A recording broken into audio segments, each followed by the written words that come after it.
était mauvais la première fois, c'est la télé. Je veux dire, l'aventure est plus grande quand on a le premier rôle. Le premier rôle féminin.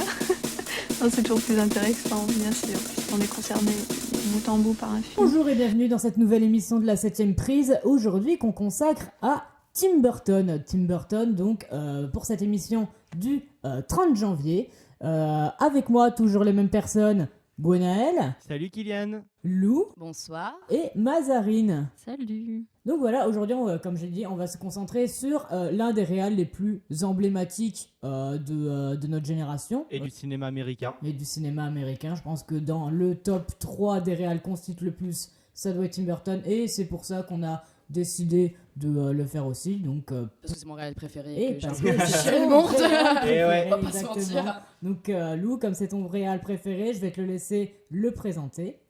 Tout à fait. Alors du coup, c'est un réal qui est né en 1958 à Burbank. Et pas Burbank du coup. Connu pour... Mais on s'est foutu de ma gueule. Connu pour ses films du coup fantastiques et gothiques. Et qui a insufflé à toute sa filmographie, sauf à l'exception de quelques-uns. Et composé aujourd'hui de, en tout, 19, voire même plus de 19 films. 19 longs métrages en 19 tout cas. Après, longs- il a fait des cours. Il a fait beaucoup de Alors, il a fait courts-métrages. beaucoup de courts-métrages, enfin 19 longs films reconnus, mais en tout, on peut en compter 24. Parce que après, on a plein qu'on sautait, qui ont été détestés littéralement. Qui a commencé en 85 avec Pee-wee.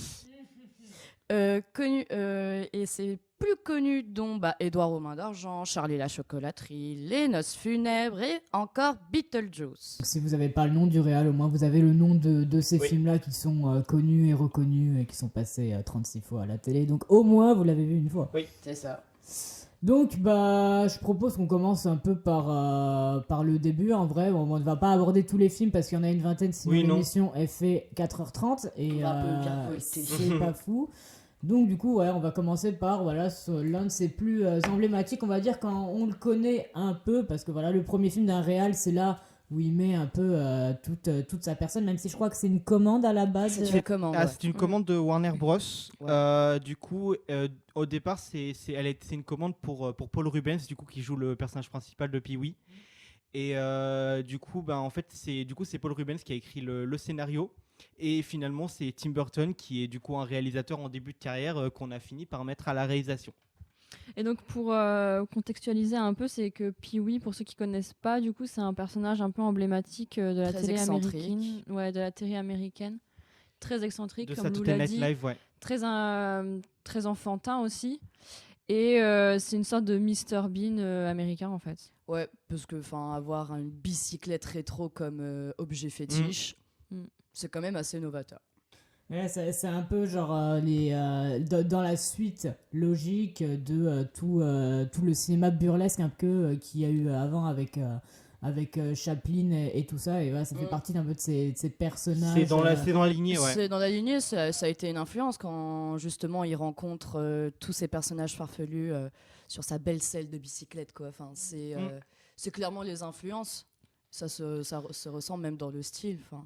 Mais cela dit, c'est peut-être aussi, même si je pense qu'ils ont un peu engagé Tim Burton à l'aveugle parce qu'il n'avait pas encore réalisé de long métrage.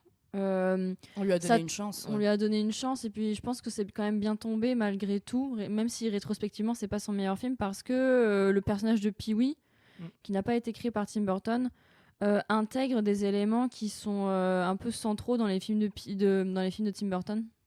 En fait, il est assez inspiré du cirque en fait. Oui. Le personnage de Pee-wee, il ressemble à un mime. Je trouve qu'il y a quelque chose qui ressemble vraiment au mime. Il est presque non-verbal en plus de la majorité du temps. Ouais, exactement. Et c'est très comics aussi en fait, Pee-wee. C'est du faciès quoi. C'est surtout, c'est ça. c'est surtout son comique de. Une sorte de physique de cirque et. Des fois, je le trouve flippant, moi, perso. Ouais, de fou. Bah, moi, alors, je trouve que- il est comique, C'est mais pas que. C'est le côté de l'influence aussi, bien sûr, du théâtre de ventriloque américain, qui est un classique des émissions de télévision. Et en fait, Pee-wee s'inclut dans cette. En fait, c'est une espèce de marionnette de ventriloque, mais en humain. À savoir que quand il est sorti, il a énormément déplu et il a énormément dérangé. Et beaucoup de critiques féministes ont vu Pee-wee comme la représentation un peu contemporaine / burlesque d'un pédophile, à savoir. Il a été extrêmement Ça a été un film qui a vraiment dérangé à l'époque. Et forcément, Burton, tout le monde, beaucoup de personnes l'avaient dans le viseur. C'est pour ça, quand je me suis dit que j'ai vu Pee-wee en soi en tant que premier film. Moi, je l'ai vu toute petite. Moi, il m'a fait flipper quand j'étais gosse.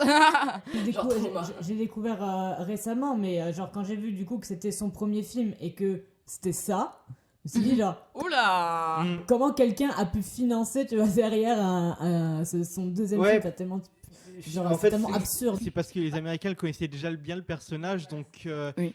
Et on arrivait quand même à le reconnaître à travers ses courts-métrages, parce qu'il a fait beaucoup de courts-métrages avant de faire Pee-wee. Non, parce que du coup, comme disait Maza tout à l'heure, il y a pas mal, du coup, mais même si c'est une commande, il y a pas mal de la personnalité de Burton qu'il a réussi à insuffler. Dans le style visuel, surtout, on le reconnaît. Que ce soit visuel et même tout ce qui fait la scène d'intro, surtout avec tout le bric-à-brac qu'il y a dans sa maison et le truc en carton-pâte qu'on retrouve aussi dans, du coup, Grand Aura plus tard. Et les séquences en stop-motion de rêve, etc., qui sont tellement influencées, c'est tellement l'univers de Tim Burton avec les clowns qui sortent, limite horrifiques, etc. Et là, en tout cas, il a eu quand même cette liberté au niveau de la réalisation et du style visuel pour finalement faire son fait manifeste de toute manière. Ouais, c'est vraiment ça. Du coup, le truc de la maison qu'on retrouvera un peu aussi dans les Batman qu'il a fait plus tard, où exactement, un peu de faux des trucs, des gadgets et tout, puis Charlie et la chocolaterie. Un peu dans Beetlejuice aussi. Ouais. Mais en fait, pour en finir, en tout cas. Pour revenir à ce qu'on disait sur Pee-wee, dans le fait qu'il avait réussi à insuffler beaucoup de son univers propre, c'est que, en fait aussi, je trouvais que il y avait un peu quelque chose de l'inspiration un peu underground, de la culture underground dans Pee-wee, parce que moi, le personnage me faisait beaucoup penser à Klaus Nomi. Je sais pas si vous connaissez. Ouais, pas bête. Ouais, qui était du coup une star. Il était allemand, il me semble, Klaus Nomi. Allemand. Ouais. Dans les années 80, 70 et 80. Plus 70. Ouais, plus 70 peut-être. Et qui est mort assez jeune du sida, il me semble. D'une maladie en tout cas. Et c'était un personnage qui était très extravagant et très. Un peu trop. Ouais. Qui pouvait. En fait, c'est aussi. Qui était très inspiré aussi, notamment par l'univers du cirque, en fait, du si tu te rappelles, Marina Abramovic est beaucoup inspirée de lui pour des performances. Ouais. Il allait des fois dans l'extrême pour l'époque. Et aujourd'hui, Klaus Nomi, c'est quelque chose de super iconique et de beaucoup cité, mais à l'époque, il dérangeait énormément. Et quand j'ai regardé Pee-wee, je me rappelle, je m'étais dit mais ça me fait énormément penser c'est pas bête. tout ce qui est tout le maquillage et le personnage de Klaus Nomi en fait. Son sourire assez sadique, qui peut faire sous-entendre quelque chose d'un peu malsain. Oui, il y a un côté super malsain. Et je trouve que Pee-wee est un personnage qui a l'air malsain, quoi. C'est pas pour rien qu'on l'appelait pédophile pendant un certain temps. Hein. Alors que c'est même pas volontaire de la part de Paul Rubens, c'est tout l'inverse de ce que le personnage est censé représenter. C'est ça. Mais effectivement, en tout cas, c'est ce qui en ressort beaucoup malheureusement du personnage. C'est son premier monstre, on va dire, de tous les monstres. Oui, c'est ça, finalement. Moi, je dirais plus prototype. Ouais. Pour moi, c'est vraiment un prototype. Ce qui m'avait dérangé, moi, un peu dans Pee-wee, après, je pense que vu que c'est un film qui reprend de séries, c'est vraiment, comme tu as dit, c'est vraiment un prototype et le truc, c'est un bric-à-brac et scénaristiquement, genre. Ce scénar n'est pas intéressant. Vraiment, les scènes, elles sont vraiment. Il se passe pas grand chose dans le film. Finalement, c'est 1h30. C'est pas qu'il se passe pas grand chose, c'est juste que des fois, t'as vraiment des éléments qui sont rajoutés à l'appel, comme ça, genre. Oui. C'est surtout vers la fin, genre qu'il est là et qu'il a enfin réussi à reprendre son vélo. Avant que ça passe à tout le délire méta des 20 dernières minutes où il fait un film sur son propre film. Oui. Genre vraiment le moment où il va sauver des animaux dans une sorte de clinique vétérinaire. J'ai pas compris la scène, j'ai pas compris ce que ça foutait là. Effectivement, les 30, comme une autre, les 30 c'est peut-être une rêve à un des épisodes. Les 30 à 20 dernières minutes n'apportent rien au film, elles sont même de trop finalement. Mais pareil, moi je préférais en fait toute la première partie du film où il est encore dans son village, dans son quartier et tout. Oui. À partir du moment où il part justement à la recherche de son vélo là, qui part sur les routes et tout. En fait, c'est marrant parce que par contre, je m'étais fait la remarque, mais dans Pee-wee, Pee-wee m'avait fait penser à des films de plein d'autres réalisateurs. Moi, ça m'a fait penser à Ed Wood par contre. Parce que c'est un peu le même genre de film que Ed Wood faisait avec un tout petit budget à la con. Ouais, bah oui, et, en plus, c'est pas. des c'est pas histoires étonnant. un petit peu what the fuck. Enfin, il y a une trame, il y a l'idée, mais le fond n'est Ouais. pas là, quoi. Non, mais par exemple, dans Pee-wee, je retrouvais des trucs de David Lynch parce que je trouvais que Ah. Pee-wee ressemblait au méchant dans Lost Highway, sauf que Lost Highway est sorti en 97 et Pee-wee en 85. Ou dans les. Mulholland Drive. Ouais, ou dans Mulholland Mais Drive. Oh ouais. mon dieu.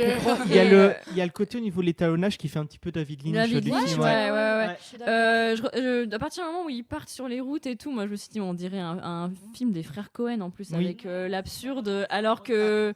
Et Ouais, c'est un alors road que movie, c'est les un frères road Cohen, movie, c'est ouais. quand même. Enfin, les films phares des frères Cohen arrivent après Pee-wee, et ça m'avait aussi fait penser un peu à De Palma. Un peu à Phantom of the Paradise, etc. Ouais, ok. Donc en fait, c'est marrant parce que du coup, ça me faisait penser à plein de réals différents en un seul film, sachant que la plupart des réals que j'ai cités, en fait, leurs films vraiment phares. C'est quand que tu vas casser un des réals? Mais en fait, ils arrivent après. Ils arrivent après Pee-wee. Non mais oui, non mais j'aime bien les frères Cohen, j'aime bien De Palma, etc. Critique The Big Lebowski, qu'on va plus être copines. Non, t'inquiète. Mais il y a une. Saint-Valentin. Exactement. Le dîner de Saint-Valentin est brisé. Lou. Mais si justement, si vous voulez entendre parler de Big Lebowski, vous pouvez toujours écouter l'émission. Sur les...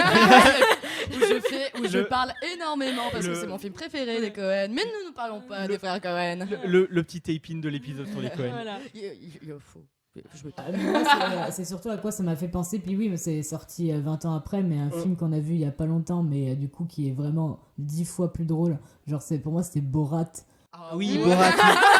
qui est également un road movie aussi, voilà. Et du coup, genre, vraiment, j'ai vu Pee-wee Ouais. comme une sorte de Borat, mais Prototype de Borat, en voilà. 10 fois plus cringe et en. C'est creepy Ouais. de ouf, mec. Qui- Ce qu'il faut savoir aussi, c'est que ce film, c'est un monument de la pop culture américaine, et parce qu'en fait, il incarne tout un truc qui n'est plus beaucoup d'actualité maintenant, qui est du coup en fait ce qu'on appelle les roadside attractions aux États-Unis. Donc, ce sont en fait ce qu'il faut savoir aux États-Unis, c'est que tu as beaucoup en fait d'endroits pour attirer, qui vont faire en fait des sculptures, etc., pour attirer l'œil depuis la route. Et c'est le cas avec du coup quand il va dans le restaurant et que là il y a les dinosaures. Alors ça, c'est un truc qui n'a pas été C'est conçu pas un truc pour- genre un peu pierre à feu ou. Non, pas du tout, pas du tout. C'est similaire dans l'idée, mais en fait, je n'ai plus le nom du sculpteur, mais c'est un grand sculpteur américain qui faisait ce genre de choses. Et ces dinosaures-là, ils existent toujours. Et ça fait partie en fait entièrement de la culture américaine. Et ce film, en fait, il a permis, je pense, au monde entier de découvrir cette partie de l'univers américain. Du coup, ce fait de vouloir attirer l'œil sur le coin des routes avec des univers enfantins, etc., pour faire venir les gens. Et en fait, du coup, ce film-là, c'est une archive en fait de cette époque des États-Unis où on cherchait à, en fait, les attractions touristiques cherchaient tous les moyens d'attirer les gens qui étaient sur la route vers les lieux touristiques. Bah, c'est un peu un délire même attraction tout ça où c'est un C'est peu ça. en lien avec Disney. C'est ou, ça, ou c'est ce sera plus tard, quoi. justement, c'est que en fait, post Disneyland, en fait, toute l'Amérique a voulu se Disneylandiser et attirer le plus possible, et ce qui a donné ce genre de lieu. Ok, non, intéressant à savoir. Conclurai peut-être par contre sur le fait que en fait c'est difficile aussi de juger Pee-wee parce que déjà c'était un film de commande d'un personnage préexistant et déjà bien identifié par un public et qu'en fait il a dû aussi un peu composer avec quoi.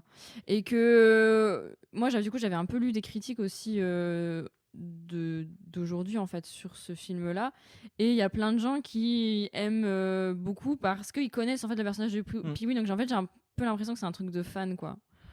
Et que nous, peut-être qu'on peut pas vraiment comprendre le délire, parce qu'on n'a pas grandi avec Pee-wee, on n'a pas connu Pee-wee avant ce film, Et en fait. on n'a pas les codes américains en fait pour comprendre ça. correctement le film. Après, son objectif, c'était de créer un prototype, un héros / anti-héros qui permettait de rester dans l'histoire, dans le sens où il voulait que ce soit un personnage où les gens grandissent avec. Mais ça a fait un flop monumental, parce que moi, j'ai pas envie de grandir avec un mec crépi, quoi. Alors, Mais- pour le coup, le personnage de Pee-wee, il a eu énormément de succès.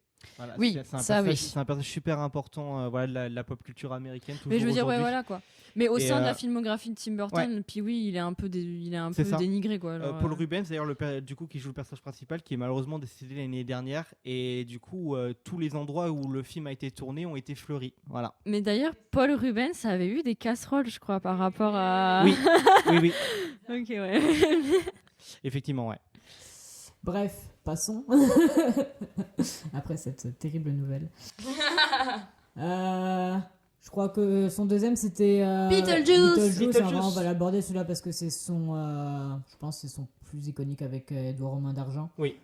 Bah, j'ai fait un petit résumé rapide, moi perso, de Beetlejuice. En fait, c'est tout simplement un couple de jeunes mariés. C'est Adam et Barbara, je crois.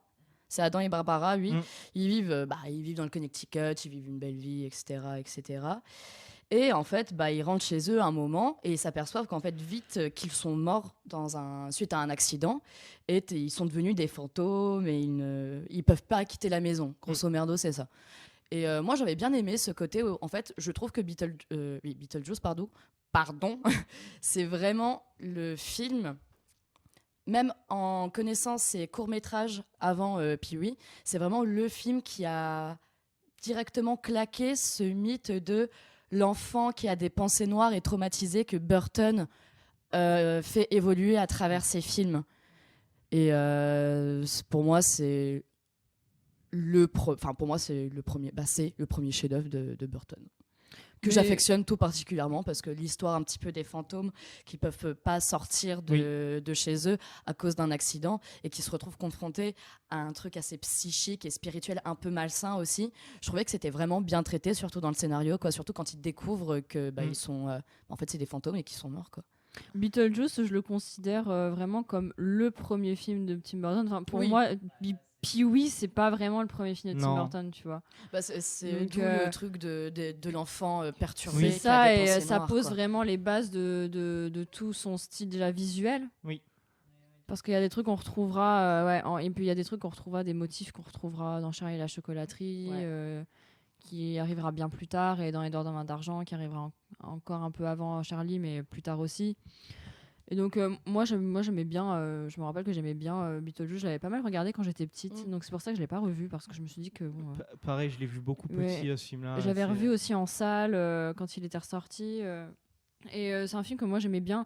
Et en plus, je pense que c'est un film qu'on peut regarder un peu à plusieurs stades de notre vie. Ah oui, clairement. Mais en fait, c'est aussi ça. Il y a un truc dans les films de Tim Burton qui sont assez. C'est qu'en fait, c'est des films que tu peux regarder un peu à n'importe quel âge, je trouve. Parce que quand tu vas les regarder, ils sont assez intemporels, petit, tu vas être un peu fasciné par l'univers visuel qui est quand même très particulier et très propre à lui. Et quand tu grandis, tu vas plus comprendre les dialogues. Parce que du coup, il y a... Oui, comme les Disney et tout, mais après, c'est surtout grâce à la thématique de la mort que tu peux interpréter vraiment tous les âges. Déjà, tu saisis les thématiques et même les subtilités, les blagues. Enfin, du coup, dans Beetlejuice, je me souviens qu'il y avait des blagues un peu graveleuses. Il y en a beaucoup. Qui sont faites justement par Beetlejuice. Oui. Et on a revu ensemble, il n'y a pas longtemps, Batman 2, le défi. Et c'était vraiment que des blagues. C'était que ça en fait. Ça, c'est un autre contexte, les gars. mais je veux dire, dans Tim Burton en général, t'as quand même ce truc. Mais ça fait partie de son univers finalement. Oui, ça fait partie de son univers. Mais le personnage de Beetlejuice, il est intéressant justement par rapport à ça. Moi j'aime beaucoup Beetlejuice. Ce que j'aime bien aussi avec Beetlejuice, enfin l'aspect de Beetlejuice, c'est que un pélo qui veut faire malin, mais en fait, au final, quand les deux familles décident de se mettre d'accord pour vivre en harmonie dans la maison pendant 125 ans, en fait, la hantée, en fait, ce que j'ai adoré le principe où Beetlejuice, en fait, il se retrouve dans une espèce de salle d'attente de l'après-vie, quoi, dans le genre. En fait, il s'est auto-niqué. Et j'ai trouvé ça très intéressant. Et justement, de la salle d'attente de l'après-vie où en fait ça ressemble à la salle d'attente des impôts un peu dans le. La salle d'attente de la CAF. C'est long, il y a une c'est secrétaire chiant, avec des lunettes et tout. T'as envie de canner, t'en as marre quoi. Et en fait, c'est ça, c'est que ça va être très profond ce que je veux dire, mais la vie c'est la mort. La vie c'est fait pour nous hanter quoi. We live in a society qui tue à petit feu, tu vois, il y a un peu ce truc là aussi que je trouvais drôle dans Beetlejuice au final. Qui s'inscrit quand même dans une sorte de Enfin, moi, je le trouve super drôle, Beetlejuice. Oui. C'est bourré de gags qui sont autant visuels et tout. Et là, en plus, il y a de nouveau ce truc-là de faire des gags avec justement la stop motion, avec les visages qui se déforment, etc. Il y a un travail énorme au niveau de l'aspect visuel, qui est typique aussi de Tim Burton. C'est que Tim Burton, les visages déformés, etc., ça fait partie de son monde. Il a une façon de mouler en fait ces personnages que tu verras nulle part d'autre.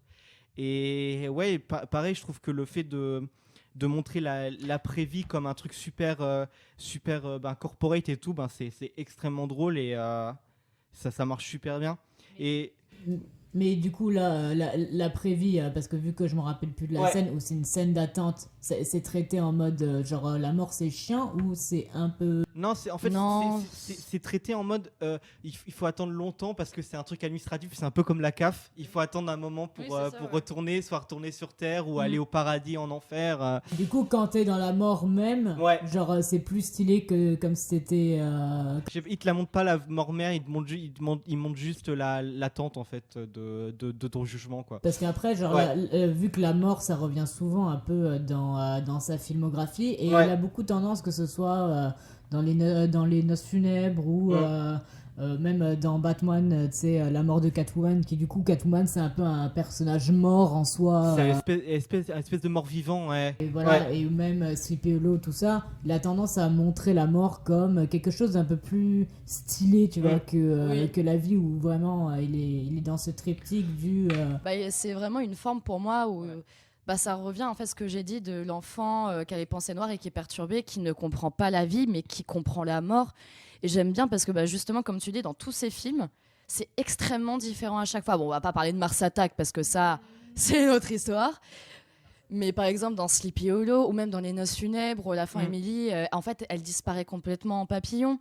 Ou alors dans L'étrange Noël de Monsieur Jack, en fait, là, c'est pas tant que ça des personnes, c'est un petit peu une déstructuration des mythes et des contes en soi, en fait la mort des contes. C'est une parodie de contes, oui, bien sûr, qu'il a écrit justement à l'époque où il travaillait sur Roxy Rookie, voilà. Ouais.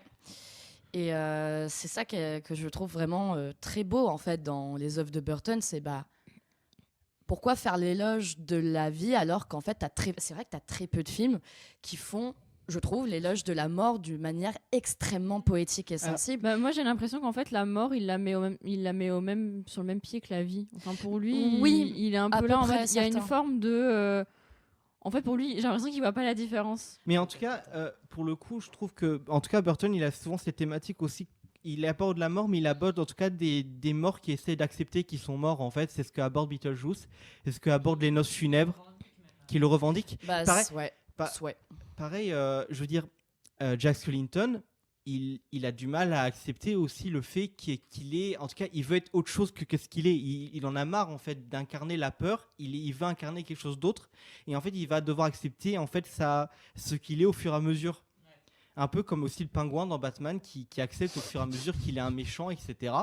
Le pingouin. Et en tout cas, c'est un truc que lui-même, si on le cite, il dit lui-même qu'il s'est toujours trouvé proche des méchants parce que oui, voilà. Si je le cite, mon truc à moi, c'est les monstres. Je me suis toujours senti proche d'eux. J'ai toujours eu un faible pour les outsiders parce qu'en fait, il se retrouvait là-dedans. Et en fait, il disait dans une interview qu'en fait, lui, il voulait montrer des personnages qui sont vus comme méchants, mais qui ne le sont pas vraiment. En tout cas, il veut montrer une autre facette que l'aspect extérieur des personnes. Et c'est ce qu'il aborde beaucoup, en fait, finalement, dans ses films. Mais en plus, je crois que Beetlejuice devait être beaucoup plus horrifique que ça, de base. Et que finalement, il a préféré faire une comédie horrifique. Ça a peut-être un rapport avec le studio, je sais plus. Alors il me semble que c'est par rapport au studio. Ouais. Je sais plus, mais en tout cas, mais je veux dire, on est passé d'un film plutôt d'horreur, plus axé sur l'horrifique, et puis après, ça a débouché sur une comédie horrifique, quoi. Et au final, je trouve ça, j'ai jamais vu la version vraiment horreur de Beetlejuice, et personne ne sait ce que ça aurait donné, mais en fait j'aime bien en fait le ton très comique de Beetlejuice, et c'est pour ça que c'est ça qui fait fonctionner le film finalement. C'est ça qui fait fonctionner le film en fait, ça repose entièrement là-dessus, quoi. Si ça aurait été juste un monstre, il aurait été sûrement ça aurait été beaucoup moins intéressant. Et donc, on vient à la question de la suite, parce que du coup, il y a une suite qui est prévue, qui ne sera pas réalisée par Tim Burton. Non. c'est Non, pas- non, s'il est, ouais, il c'est a pas lui. attends, s'il réalise. 24 Ah oui, Si, pardon, si, si, c'est il réalise, c'est Burton il réalise, qui oui. réalise, ouais. Ouais. Ok. Par contre, j'ai énormément d'attentes sur Oui. le deuxième. Un petit peu trop. Ben, surtout que c'est du coup la série qu'il a produit et en partie réalisée mercredi, qui était vraiment pas terrible comme Voilà, série. ouais. Alors, Et en tout cas, il a même perdu son style de réalisation. C'est-à-dire que les 3 épisodes réalisés par Tim Burton, tu me dis, c'est n'importe quel Ouais, c'est réalisateur clair, de série américain, tu le reconnais pas. Alors, je suis pas spécialement d'accord dans le sens Ouais. où en fait, c'est un petit peu comme ce qu'on avait vu avec Hitchcock, utiliser son nom pour attirer. Oui.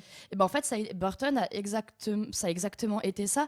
Les 2 premiers épisodes de la série Mercredi, Ouais. on ressent la patte de Burton rien que dans la danse gothique. Et ben moi, j'ai pas trouvé pour le coup. Je Bah, n'ai pas senti ça. Moi, je l'ai vachement ressenti, tu vois, Ouais. et quand j'ai compris qu'en fait, et que j'ai vu que les autres épisodes, c'était pas du tout Burton. Non, c'est Bah, différent moi, réel, ouais. je l'ai ressenti et j'ai détesté. C'est devenu quelque Ah, chose de beaucoup trop teenage. Après, je suis d'accord. Après le 3e épisode, ça devient vraiment très mauvais. Mais Ouais.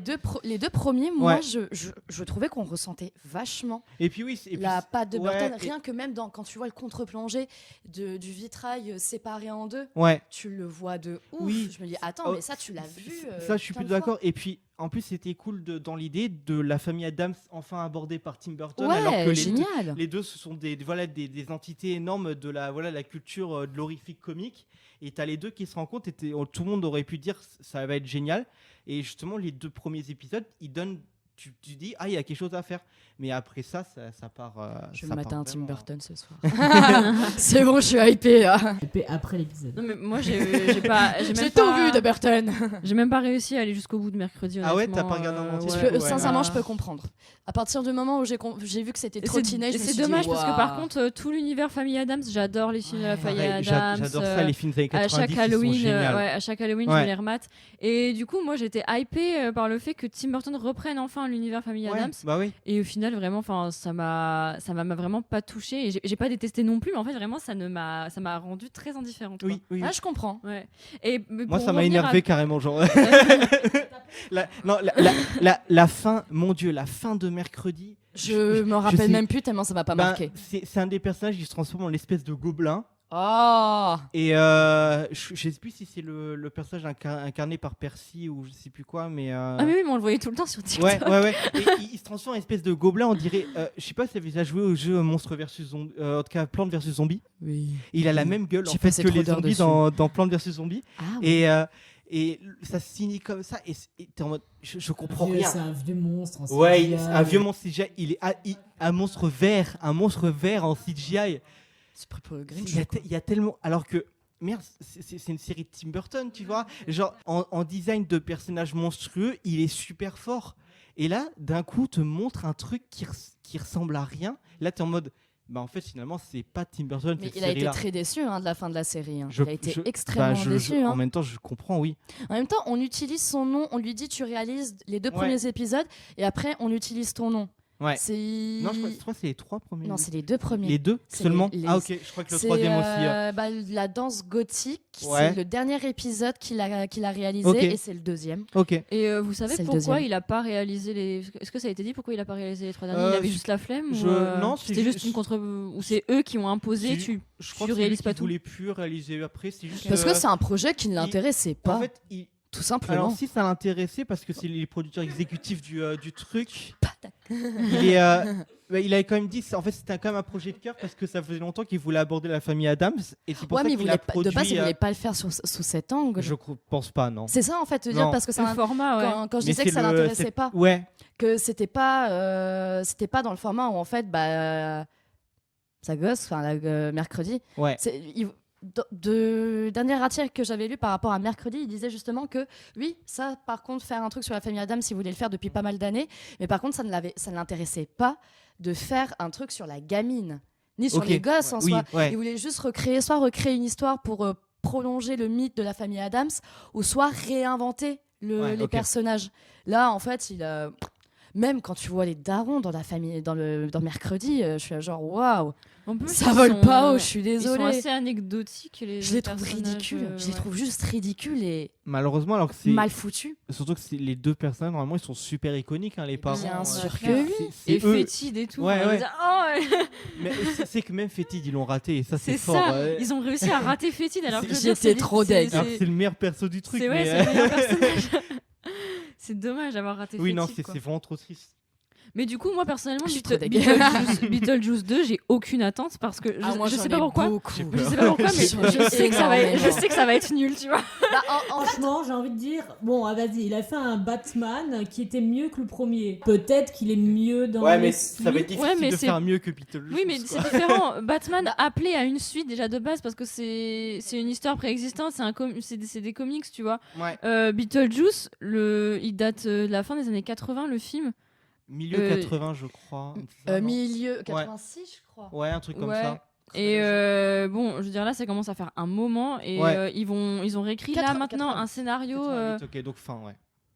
40 ans après. Enfin, je trouve que c'est un peu. Bah en fait le truc c'est que J'ai peur, mais bon. En fait je Ouais. sens qu'en fait on n'a pas encore la bande annonce du. Surtout que la fin du premier est vachement bien en plus. Ouais, la Ça fin du suit- premier Oui, est super ouais. bien, mais j'ai un peu cette crainte où en fait dans le deuxième Beetlejuice c'est qu'on retrouve Beetlejuice qui n'est plus dans cette attente de l'après-vie mais qui en fait il est juste réengagé pour hanter une maison.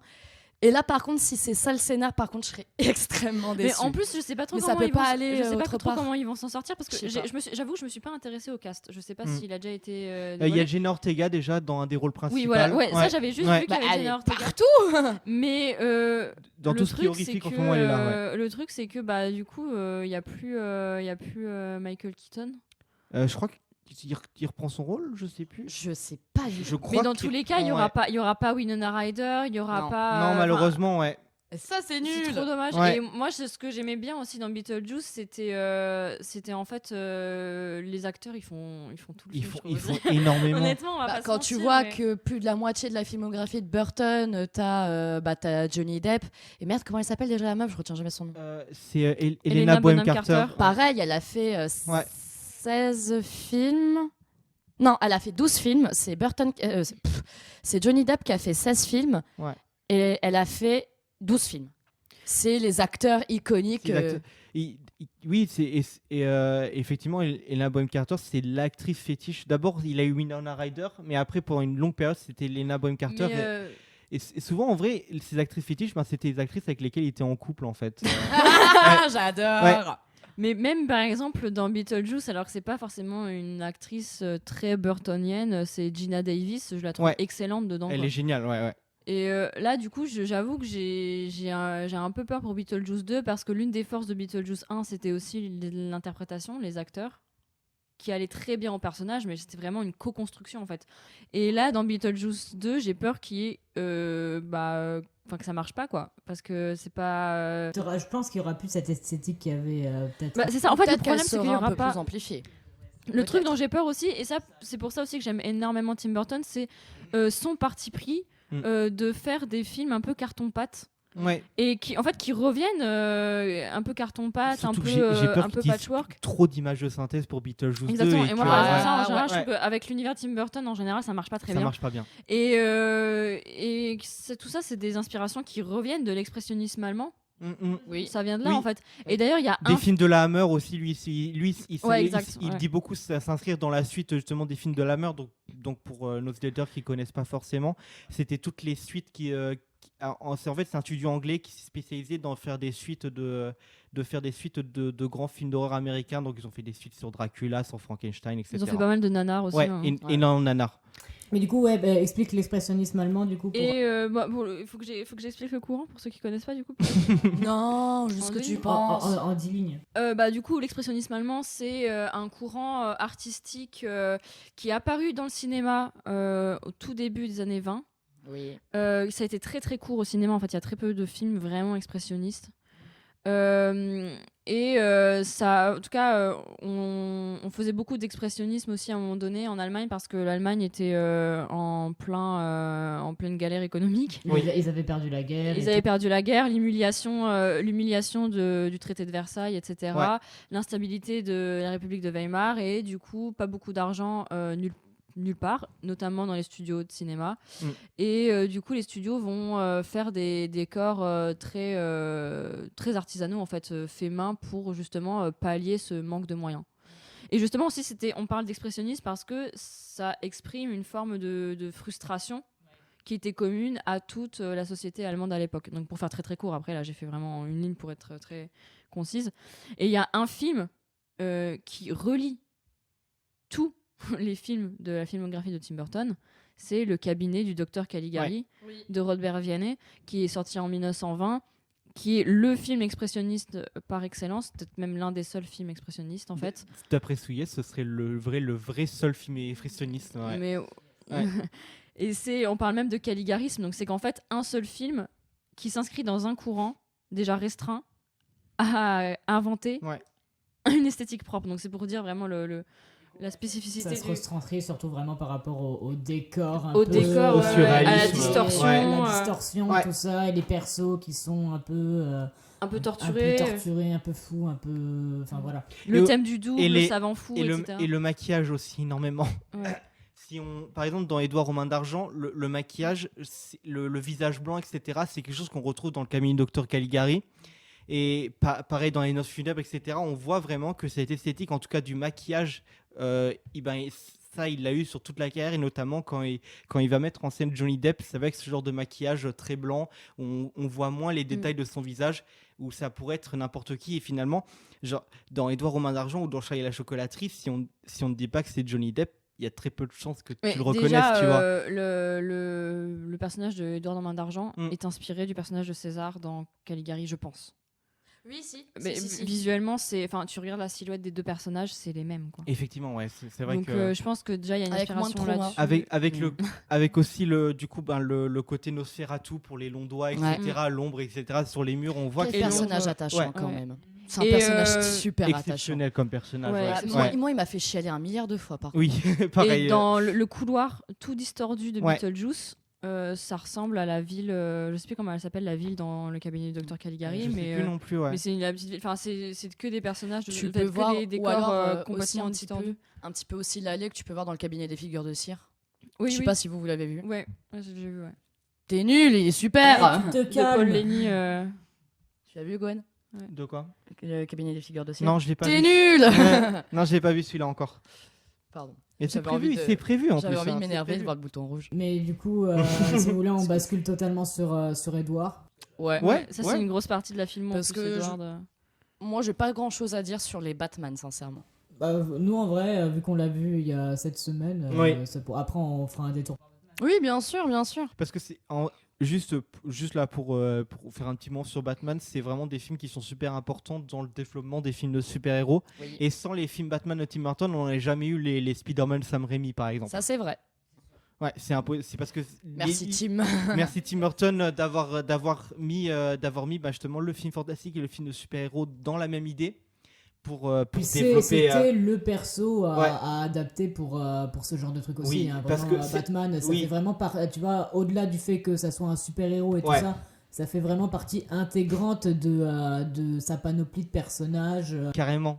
Dark, émo, torturé. C'est vraiment émo. Mais oui, ça fait partie de ce truc au-delà du fait que ça soit un super-héros qui a été réadapté plein de fois. Et pour le coup, maintes et maintes fois, genre celui qui le reprend le mieux, tu vois, derrière, c'est le dernier Batman, parce que c'est vraiment aussi un Batman dans torturé, pareil, c'est un truc qui n'a pas vraiment beaucoup repris. Par contre, ce que ne reprend pas du personnage du coup de Burton, c'est qu'il reprend pas l'aspect ultra violent de Batman, qui est quand même une partie entière du personnage, et ça il décide de pas la mettre en scène, et ce qui fait que c'est des films qui sont beaucoup plus familiaux finalement. En fait, Batman, il est moins ambigu dans les Tim Burton. Il est beaucoup moins ambigu. Je me souviens que alors je les ai vus il y a longtemps, mais dans les Nolan, il y a une forte ambiguïté. Parce qu'il lui s'inspire des comics The Dark Knight, où c'est un néo-fasciste. Voilà, c'est ce qui me semblait. C'est littéralement, en tout cas, si tu lis les comics, c'est littéralement. Mais je veux dire, il pense comme un nazi. Mais il aurait pu réécrire le personnage de Batman, même tout en s'inspirant des récits, des scénarios des histoires de ces comics là. Il aurait pu réécrire le personnage, le refaçonner de façon à ce qu'il soit moins moins ambigu. Et enfin, après, je critique pas du tout ça. Hein. Non, Mais je veux dire par là que c'est complètement différent, par contre, de comment présente Batman Tim Burton, en fait. Oui, véridique. Mais après, tu vois, il adapte, surtout dans le premier film, Ouais. de ce que je vous avais déjà dit, genre, il adapte Batman, et pour autant, j'ai l'impression qu'il le déteste, tu vois. Genre, Je sais pas s'il le déteste, mais il le met au second plan en tout cas. en tout cas, dans le premier, il le met grave au second plan, et Mais dans le deuxième aussi, avec Oui. genre, limite, le personnage principal, c'est Catwoman, quoi. Et le pingouin. Et le pingouin, ouais, c'est deux personnes. Lui, des fois, il arrive comme ça. Et Ouais. ce que je voulais dire, c'est qu'au moins dans le deuxième, il est beaucoup moins ridicule, parce que dans le premier, vraiment, Mais le premier, il est beaucoup plus comics en fait que le deuxième. très, Ouais. très, très, très ridicule, que ce soit dans ses On planes. en parlait ça tous les trois. Mais en fait, c'est en fait chaque plan, on dirait c'est une planche en fait d'un comics et c'est l'idée qu'il voulait amener en fait Tim Burton. Mais en fait, dans le 1, tout le monde est ridicule. Hein, je suis Oui, désolée, mais oui, oui. le Joker, il est ridicule. Il est pas du tout crédible. Et Batman l'est aussi, en fait. J'ai l'impression qu'il s'identifie du coup beaucoup plus au Joker en soi. Il doit s'identifier carrément au Joker. Joker. moyen, Parce ouais. qu'il amène tout le côté Ouais. artiste et tout. Et tu vois, l'idée marrante en vrai qu'il avait eu, du coup, que je remarquais pendant le film, c'est tout l'aspect musical Ouais. aussi, où du coup, tous les thèmes de Batman sont amenés de façon extra-digétique parce que c'est le thème de Danny Elfman et tout. Ouais. Et tout ce qui concerne la musique du Joker, c'est C'est- lui-même qui l'apporte. Avec une grosse radio, ouais. Ça, c'est le genre d'idée que j'aime bien, tu vois, que Ouais. ça différencie vraiment les deux persos et leur côté artistique, théâtral et mise en abîme de soi-même et tout. Et du coup, vraiment, en fait, ouais, il adore ce perso de Joker, même si il lui écrit des vannes éclatées pendant toute la longueur du film. Ou le 2, justement, comme tu avais dit, c'est pas écrit par lui. Non. Et du coup, C'est mieux écrit. Et c'est 10 000 fois mieux écrit. Et du coup, ouais, niveau humour, en tout cas, c'est 10 fois plus marrant. Pareil, je trouve que le costumier s'est amélioré entre les deux films. C'est le même costumier et il y a vraiment une vraie diff. Tu vois qu'il est genre il a pris, en tout cas, il a pris la patte Tim Burton en fait dans les costumes. Avec par exemple le costume de Catwoman avec avec les points de suture partout, etc. Et ça c'est typiquement Burton au niveau de l'esthétique. Et du coup, c'est un costumier qui a quasi travaillé que avec Tim Burton ou avec David Lynch aussi. C'est le même costumier que pour par exemple le Dune de David Lynch. Ok. Et qui a des beaux costumes, hein. C'est peut-être l'un des meilleurs aspects du film de Lynch. Mais du coup, ouais, je trouve que en tout cas, au niveau, en fait, tout est mieux réussi dans le deuxième. Et tu vois que le premier c'était un test. Il s'est dit, bon, on va essayer de faire un film de super-héros à la fin des années 80. Qu'est-ce que ça va donner? Et après, pour le deuxième, il savait. En fait, toute l'équipe du film savait où se diriger finalement. Voilà, genre, il le fait 2 ans après le tout premier C'est Superman. 3 ans. Attends, le premier Superman, c'est au début des années 70. Ouais. Ouais, donc il y a eu, Il y a quand même une grosse marge entre les deux, ouais. il y a eu le Superman et après Batman, quoi. Et après Batman, ouais. Je crois qu'il arrive justement. Batman, c'est en 89. Et je crois 1 ou 2 ans avant, tu as eu le Superman 4 où du coup il y a quand même une connexion. Voilà. Le dernier avec Christopher Reeve qui est très mauvais. Donc, mais voilà, en tout cas il y a une passation, c'est-à-dire on passe de Superman et là on passe à Batman. Mais je trouve que le Batman le défi, enfin le 2 du coup de Burton, il est beaucoup mieux écrit alors que les blagues elles sont pas incroyables. Mais en fait c'est juste que ça marche parce que Mais moi ça fait rire. C'est affreusement beauf. Et Oui. en fait, tu ris de la beaufrie des blagues, mais c'est assumé. Enfin, eux, ils savent quand ils ont écrit ça que c'était complètement beauf, tu vois. Parce que des fois, il y a des blagues beaufs et gênantes, et t'es gêné parce que tu vois que la personne, elle pense que c'est réellement drôle, premier degré, tu vois. Mais alors que là, ça se voit que c'est que du second degré, et du coup, je trouve C'est que pas ça à prendre au marche. sérieux du tout. C'est Ouais. terrible, ils Ça ont marche. ramené Catwoman et ils ont. C'est parti, genre, on écrit n'importe comment. Mais c'est très, très, très drôle. Oui. Et le personnage de Catwoman, il est justement quand elle, en plus, elle répond à ces blagues-là C'est ça. ou à des sous-entendus, et c'est super. Elle y répond super bien en Ouais. plus. Et Ouais, je trouve, c'est super stylé. Enfin, ça écrit la main dans le calbar, quoi. C'est la blague que Kylian a fait pendant le film hier. Ouais. Merci Kylian. Il rit pendant 10 minutes. À la blague de Kylian, ouais. Non, ça peut pas repartir.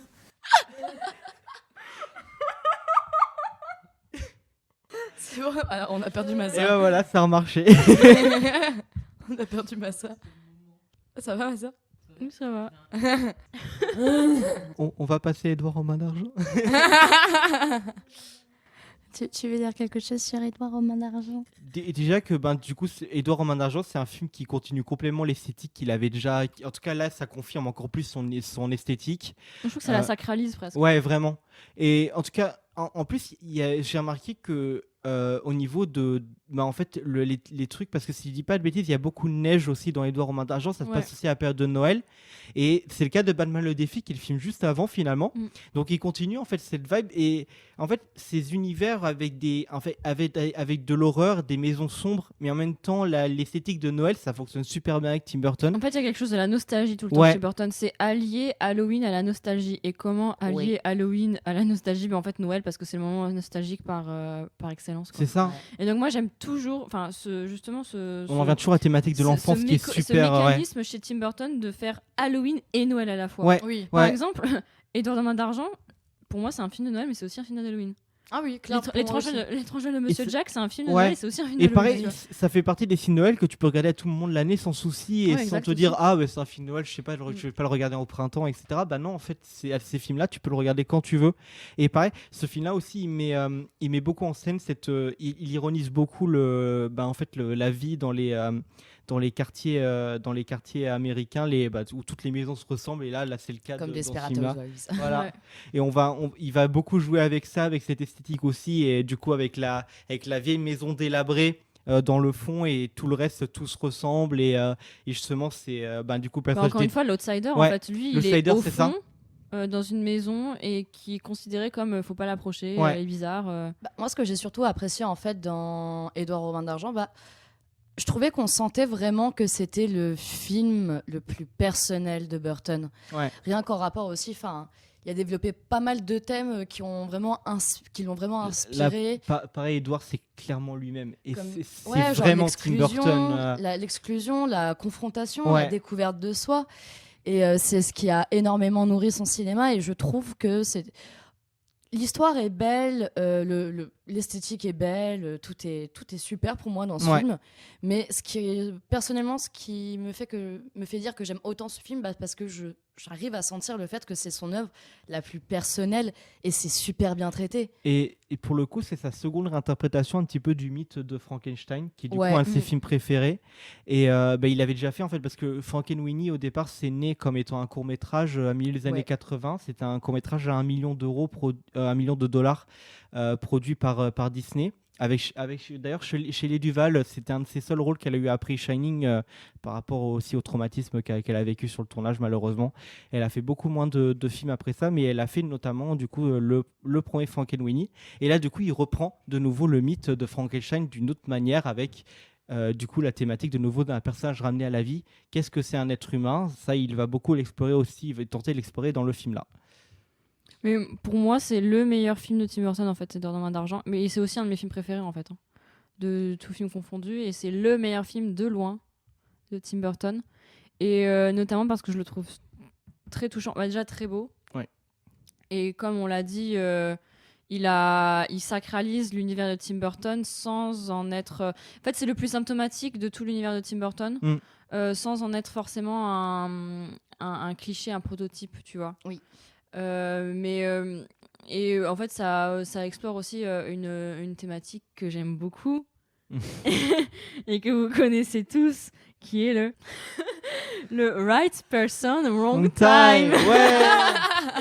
Deux personnages qui sont faits pour être ensemble, qui devraient être ensemble en fait, qui s'aiment profondément, mais qui ne peuvent pas être ensemble à cause d'eux ou à cause de quelque chose d'extérieur. Il y a toujours des barrières extérieures à eux-mêmes. Et pareil, là, on a le droit, du coup, au niveau des acteurs, le duo Johnny Depp et Winona Ryder qui marche à l'écran extrêmement bien. Oui. Ça fonctionne fabuleusement bien. Et vraiment, chaque moment qu'ils ont entre eux, c'est extrêmement touchant. Et je pense qu'avec un casting différent, ça n'aurait pas aussi bien fonctionné aussi. Et là, pareil, tu vois que Tim Burton, vraiment, il choisit ses acteurs parce qu'il a des affinités. En tout cas, on voit qu'il prend ses acteurs en fonction de personnes qui comprennent en fait son univers et qui peuvent justement correctement incarner ce qu'il veut montrer. Mais Winona Ryder, elle est incroyable dedans. Elle est géniale. Et D'ailleurs, la fin pour finir sur ce que je disais juste avant, la fin de Edward en main d'argent, parce qu'il y a un moment, on pense qu'il est mort, Edward, et en fait non, il n'est pas mort. Edward. Je pense à rien. On pense qu'il est mort et la fin nous dit que bah non, parce que elle le voit toujours de loin tailler, faire des sculptures, tailler la glace. Ouais. Et donc c'est comme ça que elle sait qu'il n'est pas mort, mais elle ne va pas aller le chercher pour autant alors qu'elle l'aime. Et c'est ça aussi que j'aime énormément, c'est ce sorte de résignation. Elle l'aime, mais ils ne pourront pas vivre leur amour, ils ne pourront pas être ensemble. Et même si il est devant elle, ils se sont séparés de quelques mètres. C'est comme si son amour était servi sur un plateau d'argent. Ils vont pas aller se chercher parce qu'ils savent que c'est peine perdue et du coup ils vont essayer de construire leur vie différemment. Enfin surtout elle en l'occurrence, parce que lui du coup il finira quand même seul. Ouais. Mais elle va construire sa vie de façon différente, peut-être avec quelqu'un d'autre, même si son véritable amour en fait c'est lui. Et elle le sait depuis toujours, et enfin dès qu'elle a développé des sentiments pour lui, elle savait que c'était lui et elle le saura.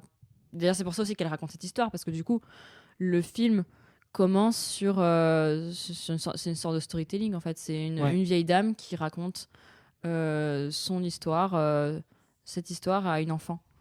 Et quand elle le raconte, elle sait qu'elle l'aime toujours. Oui. Mais voilà, elle ne finit pas avec lui. Et c'est pas triste pour autant, c'est quelque chose de la vie, en fait. Ça arrive, c'est comme ça, et ça arrive quasiment chez tout le monde. Et c'est ça que j'aime énormément dans Edward en main d'argent et que je trouve très beau et très poétique aussi par rapport au visuel et aussi par rapport même au scénario, au storytelling, à la narration. Je suis relativement d'accord. Pourquoi tu me regardes exactement? Parce que je sais que tu vas détruire Edward en main d'argent. Et c'est pour ça que je déteste ce film. Je te déteste, Kylian. Et alors Kylian, c'est nous qui te détestons. Oui. Ah là, déjà première partie on te déteste. Non.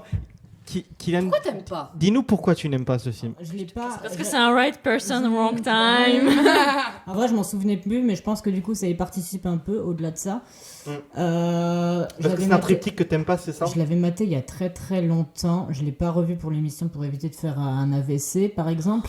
Eh mec, pas mieux. Mais je pense, mais du coup vous parliez d'esthétique tout à l'heure, et je pense que c'est plus ce truc-là qui m'a un peu repoussé, tout ce truc du les maisons c'est toutes les mêmes parce que tous les gens ils sont uniformes et lui c'est le seul qui sort de la zone, donc il y a une maison toute noire et il arrive, enfin bref. Ouais. Et c'est ce truc en fait très uniforme qui est logique, tu vois, dans scénaristiquement, pour dire c'est la parodie, c'est l'exagération. Toutes ces personnes sont pareilles. Ouais. Voilà. Donc, mais voilà. Pour exagérer le fait que ce soit un Outsiders, mais vraiment à l'extrême, tu vois. À l'extrême. Oui. Il n'y a plus aucune. Moi, en fait, je préfère Tim Burton plus loin. Quand il va faire Les Noces Funèbres ou quand il va faire Sweeney Todd, où au moins là tout l'univers est dark, où il n'y a pas ce truc du gentil niais. Et c'est surtout le personnage aussi de Edward que je trouve terriblement chiant en fait. Genre dans mon souvenir, terriblement chiant et terriblement niais. Oui, vas-y, fais ça. On fait comme ça. Moi, il m'a pas marqué, je juste trouvé. Et puis même dans cette catégorie du right person, wrong time, c'est là je vais faire un comparatif un peu avec Les Noces Funèbres, tu vois. Mais tout ce triptyque du right person, wrong time, que je trouve qui est beaucoup mieux géré dans Les Noces Funèbres, parce que justement même s'il rétro-pédale un peu à la fin, ce qui est pas une mauvaise chose. Je m'en souviens pas malheureusement des Noces Funèbres, j'ai pas eu le temps de le revoir pour le podcast. Mais Les Noces Funèbres, genre ça a tout pour être un right person, wrong time dans le délire. Ouais. Mais là, ça l'est pas vraiment parce que les persos décident de faire un effort sur eux-mêmes pour aller au-delà de ça, tu vois, parce que tout est fait Oui, ouais. entre un vivant et une morte, et il y a toutes les excuses pour te dire oh non mais ils vont jamais finir ensemble, ils finissent pas ensemble, mais c'est pas pour cette raison. Non, oui. Mais s'il y aurait pas eu ce triangle amoureux ouais. et ce truc Qui est très bien écrit, je trouve. oui, c'est vraiment excellent. En plus, ils sont plus courts, genre il dure 1h10 et tout, et en Ouais, 1h10 il réussit À créer une belle histoire complète. Alors que pour le coup, la planète des singes, il se perd toutes les 5 minutes dans des trucs inutiles. On en reviendra après. Voilà. Pour les noces funèbres, je trouve que, enfin, du coup, là, c'est très beau au niveau du Right Person Wrong Time parce que il te dit frontalement que tu peux dépasser ça et même la thématique de la mort, Ouais. tu es, Elle est poétique. tu vois, ils s'en foutent, ils vont au-delà. Donc, c'est pour ça que Quelque part, la mort ne nous sépare pas. Quoi. la mort ne nous sépare pas et on va arrêter de se trouver des excuses pour pas finir ensemble dans un délire émo parce que voilà, tu vois. Le truc du Right Person One Time que du coup je me suis dit la dernière fois, j'y ai repensé avec Lost in Translation, c'est vraiment une vibe de blocage mental en fait. C'est juste c'est des obligations. Mais des fois, c'est le white person long time, c'est pas forcément des barrières extérieures. Hein. Mais pour le coup, là, dans Lost in Translation, c'est des barrières extérieures. Parce qu'ils sont déjà tous les deux avec mari et femme, quelque part. Mais après, qu'est-ce qui les empêche Qu'est-ce qui les empêche de ne pas quitter et rien. Mais c'est quand même un right person long time. Et c'est pour ça que ça me saoule. Et t'aimes pas? Et moi, justement, je trouve ça très beau, en fait. Tu peux, mais tu le fais pas parce que t'oses pas, parce que t'es bloqué dans un truc et t'as un blocage mental. Et quand je parlais non, mais si tu pars de ce principe-là, en fait, des histoires d'amour, tu peux toujours concrétiser tes histoires d'amour. Tu vois ce que je veux dire? En fait, il y a toujours des blocages. Enfin, je sais pas comment expliquer, mais je pense qu'il y a toujours plus ou moins des blocages dans la plupart des histoires d'amour, en fait, qui n'ont pas abouti, parce que ça se base sur des non-dits, sur les gens qui n'osent pas.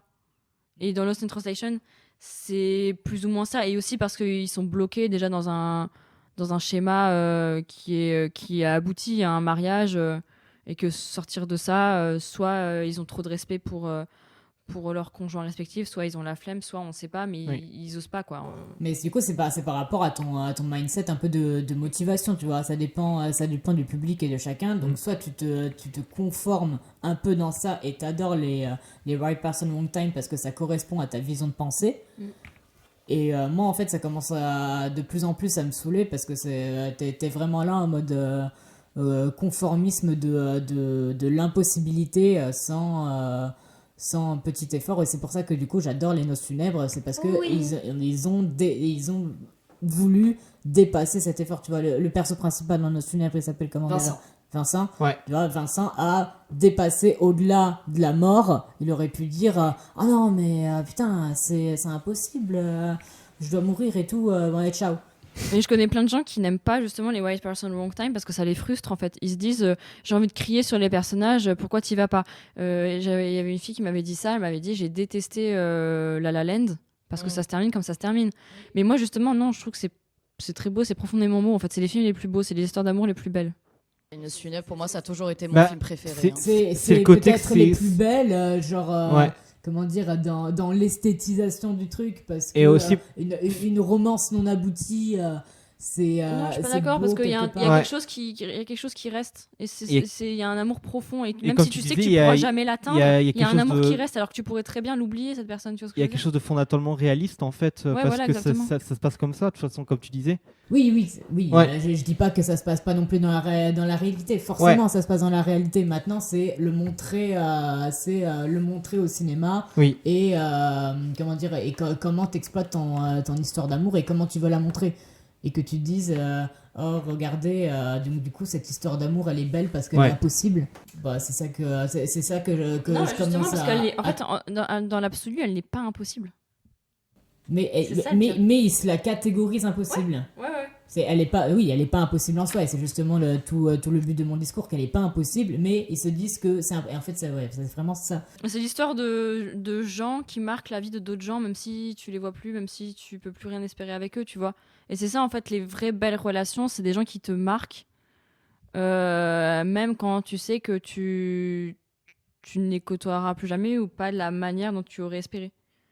Moi, c'est pour ça que, en général, je trouve que c'est une thématique, je trouve que c'est les plus belles histoires d'amour. Après, je peux comprendre aussi que des gens n'aiment pas du tout et que ça les frustre maladivement, tu vois, mais il y a des gens qui vont pas oser, tu vois, qui n'auront pas cette audace d'aller, et en fait, des fois, et du coup, dans la plupart des Right Person Wrong Time, c'est en fait aucun des deux n'ose y aller. Par peur aussi parfois du rejet ou par peur que ça se passe mal ou qu'en fait un jour même ils c'est la peur du non des deux côtés, voilà, ou la peur du non ou même s'ils savent, des fois c'est implicite mais les deux savent qu'il y a quelque chose. Oui, mais pour le coup là il n'y a pas de non des deux côtés parce que c'est un oui des deux côtés. Mais pas forcément du non, mais tu as peur que ça se passe mal ou que in fine tu as déjà peur de la fin de la relation, que tu vois que ça n'aboutisse pas à quelque chose de durable ou d'assumer cette relation là aussi, tu vois. Dans le cas d'Edward aux mains d'argent, ils ont peur d'assumer leur relation parce que lui, c'est un outsider qui n'est pas comme les autres et elle, il se considère comme un monstre. Voilà, c'est un monstre et elle, c'est une humaine belle, blonde, dans un beau quartier. Qui a tout pour elle. Voilà, après, t'as 1001 White Person Long Time, t'en as un aussi dans Eternal Sunshine of the Spotless Mind, où en fait, là, par contre, c'est un White Person Long Time parce que c'est des âmes sœurs, ils sont faits pour être ensemble, mais en fait leur quotidien, leur mindset un peu, leur état d'esprit fait qu'en fait la vie en couple est incompatible. Mais ils s'aiment profondément, ils sont faits pour s'aimer, ils sont faits en fait pour pas du coup pour vivre ensemble parce qu'ils peuvent pas finir ensemble, ça rendrait inviable la relation et ça la rend inviable, c'est pour ça que ils en sont là où ils en sont, mais c'est un Right Person Long Time aussi. Hein. Et du coup, je vais, avant de continuer sur un autre Burton, c'est un truc du coup aussi que je voulais aborder et que pourquoi je préfère ce réal à Tim Burton alors qu'ils ont un peu les mêmes triptyques et tout. C'est genre justement Del Toro, tu vois, qui du coup... Pour moi, c'est un peu des réals qui se ressemblent dans la. C'est aussi parce qu'ils ont été influencés par les mêmes choses, ils sont de la même génération et effectivement c'est des réalisateurs qui aiment les histoires horrifiques et finalement Del Toro va plus au bout du thématique horrifique que Tim Burton. En fait, il reste beaucoup en surface Burton alors que Del Toro lui va chercher à aller un petit peu plus loin souvent. Et du coup, quand tu dis impossibilité d'amour parce que il se dit monstre et tout, et que du coup ça peut pas coller. La forme de l'eau. Et là, la forme de l'eau arrive, tu vois. Et là, Là, tu trouves que ça fonctionne du coup. Est-ce que c'est impossible ? Oui. Non. Dialogue de sourds. Ah, voilà, justement. Ah oui, ouais. La forme de l'eau te montre une relation entre une humaine. Oui, mais dans la finalité, c'est pas finalement, c'est à la fin, c'est plus le cas, tu vois. Ça. La fin de la forme de l'eau ? Oui. Bah si, parce qu'il part dans l'océan à la fin. Ah oui, c'est vrai, il part dans l'océan. Pardon, excuse-moi, ouais. Non, je me souvenais juste plus, ouais. Il part dans l'océan. Après, est-ce que ça se passe mal ? Est-ce que ça se passe bien ? On n'en sait rien. Oui. Mais ils le font. Non, je crois que je me souvenir qu'il partait à la fin tout seul, mais... Vraiment, en plus, j'avais pas pensé jusque-là. Genre, c'est quand t'as dit Edward aux mains d'argent, mon c'est ça, bim, la forme de l'eau, ça m'a pop. Ouais. De toute façon, j'y reviendrai sur Del Toro tout à l'heure quand on parlera de Sweeney Todd et tout. Mais la thématique du monstre, en tout cas, qui partage à deux et qui, des fois, dans les films de Wrong Person Long Time, qu'il a du coup dans la forme de l'eau, n'en est pas un, tu vois. Il prend le même calque et il fait pas la même fin, quoi. Mais du coup, voilà, bref, pour revenir à Edward aux mains d'argent, c'est en vrai l'esthétique en général et le personnier qui m'insupporte. C'est un peu le même délire qu'avec Charlie et la chocolaterie qui viendra 10 ans plus tard. Au moins le perso de Willy Wonka qui, je trouve, est aussi dans ce genre de perso que je déteste. Un peu niais, un peu j'aime pas trop le perso de Willy Wonka non plus. Après, Willy Wonka, c'est vraiment une forme encore plus abusée. En vrai, je pense pas qu'il est fait pour être plus aimé que ça pendant la majorité du film. Elle est en train de bouillir. Ouais. Je suis en train de péter des câbles là. Je pense pas que Willy Wonka soit fait pour être aimé pour la majorité Non, du non, film. non, de base, Non. c'était Non, ouais, je trouve qu'il est vraiment voulu de dépeint. Jusqu'à la scène finale du repas de Noël. Bah, en même temps, le Et, Boog, il maltraite des enfants. Oui. Comment veux-tu Il est l'apprécier? particulier comme personnage. Attends. C'est le moins qu'on puisse dire. Non, Attends. je pense qu'il est vraiment fait pour Ouais. pas être pour être très ambigu en fait, Willy Wonka. Pour Non, être bah très, après, c'est ça, ça. il ça joue reste sur un plusieurs personnage. tableaux en fait. Il joue sur plusieurs tableaux, mais il est relativement cash dans ce qu'il est. Surtout que Oui. le film il est là Ça pour gâche que pas non plus. pour que toi tu t'identifies à Charlie en fait finalement. Oui. C'est Ouais. le personnage avec lequel tu dois évoluer dans l'aventure parce que il incarne en fait ce que cherchait Willy Wonka, il incarne l'espoir, ce que les autres enfants n'incarnent pas parce qu'ils sont tous soit pour y gâter, soit ils sont vrais, ils ont pas la bonne pensée, en tout cas ils ont perdu leur imagination d'une façon ou d'une autre, que c'est ultra exagéré mais que ce soit par le jeu vidéo, ce genre de choses, etc. Et là justement dans Charlie, c'est Willy Wonka, il va trouver justement ce qu'il cherchait, ce qu'il avait besoin. Et c'est seulement à la fin où finalement il devient agréable parce que finalement je pense que lui, grâce à Charlie, il va pouvoir évoluer aussi et Quand accepter ses traumas d'enfance. Lui, quand Charlie accompagne Ouais. Wonka chez son père pour qu'ils puissent se réconcilier. Et surtout, moi, Charlie et la chocolaterie, bah, je l'ai beaucoup vu quand j'étais petite. Je l'ai revu il y a pas longtemps parce que vu qu'il y avait Wonka et tout. Je l'ai revu il y a 2 jours moi du coup Charlie et la chocolaterie. Et en fait, vraiment. T'es allé voir Wonka Oui, je suis allée voir Wonka. Et J'ai détesté. ok. Le principe de comédie musicale, Surtout que l'univers, je l'ai vraiment pas apprécié. ça avait pas l'air de coller en plus. Il y avait rien qui allait, Ouais. je trouvais. Déjà, j'avais des a priori et des appréhensions pour aller voir Wonka. Ouais. Et bah, elles étaient toutes justifiées. Hein. Il y a rien qui est plausible. Il y a rien du tout. Mais Et j'ai le fait que ce pas soit lu une seule bonne critique, vraiment bonne critique, c'est soit. Non, mais en même temps, c'est soit c'était pas ouf, même j'ai temps, passé un on nous moment, vend c'était le pas ouf, film. soit c'était nul. on nous vend un film comme étant pas une comédie musicale, c'est une comédie musicale. Moi, j'étais là genre moi qui adore les comédies musicales, j'étais là genre ouais, non, non, pas dans l'univers de Wonka quoi. Et les Oompa Loompa, je les ai pas trouvés dingues, je les ai trouvés. Mais il y a quand même beaucoup de, même si Il reste finalement des similitudes quand ouais, même. et Charlie et la chocolaterie de Burton, il y a beaucoup de chansons, c'est presque une comédie musicale aussi finalement. Ah, je suis pas d'accord en vrai. Parce que les Oompa Loompa, ils chantent à chaque séquence.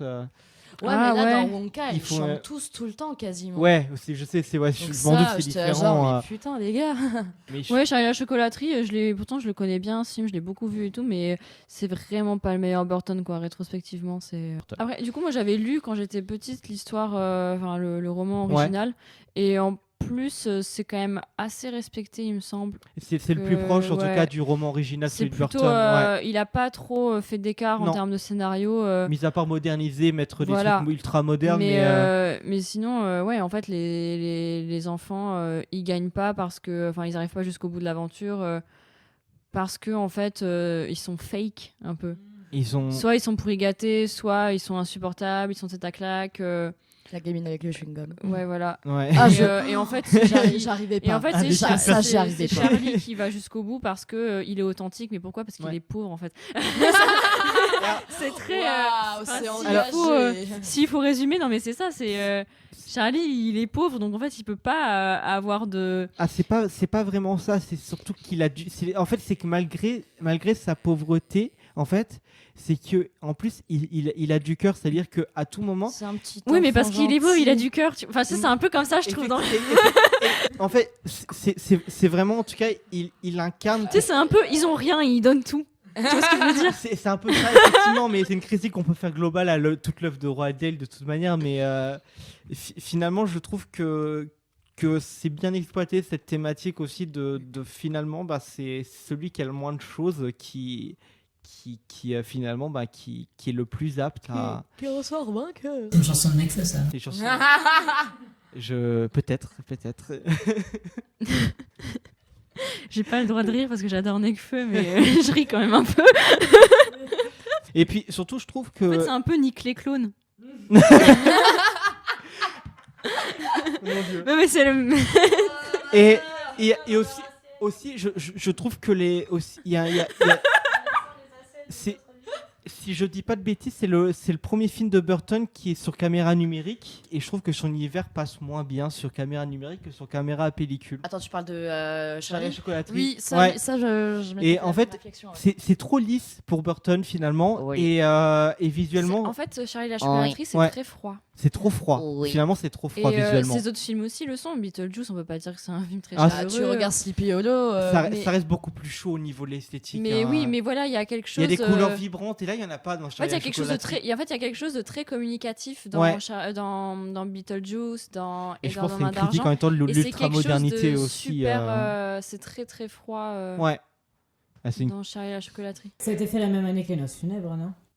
Non. C'est 2005, je crois. 2005, Charlie la Les Noces funèbres. chocolaterie. Et Les Noces Funèbres, c'est 2005 aussi. Oui, ah oui, bah, pour moi, Ah, c'est Les la même Noces année funèbres, c'est 2005. Je vais vérifier, détendez-vous. ouais. Alors, Charlie la chocolaterie 2005, les Noces funèbres 2005. Ah ok, il a fait les deux la même année. Pourtant ils sont très différents. Et hein. en 2007, on passe à Sweeney Todd, le diabolique barbier. Attends, mais tu voulais pas aborder un peu Les Noces Funèbres avant ou... Bah, on l'a abordé. On en l'a soi. déjà Enfin, on abordé, l'a oui. déjà abordé. Ouais. Hein. Enfin, moi, je l'avais déjà abordé avec la thématique de la mort poétique avec les papillons et que bah. Et l'animation qui concrétise aussi, qu'il avait commencé dans Pee-wee un Oui. peu, et que du coup là... Non, je pense que dans le fond, on peut.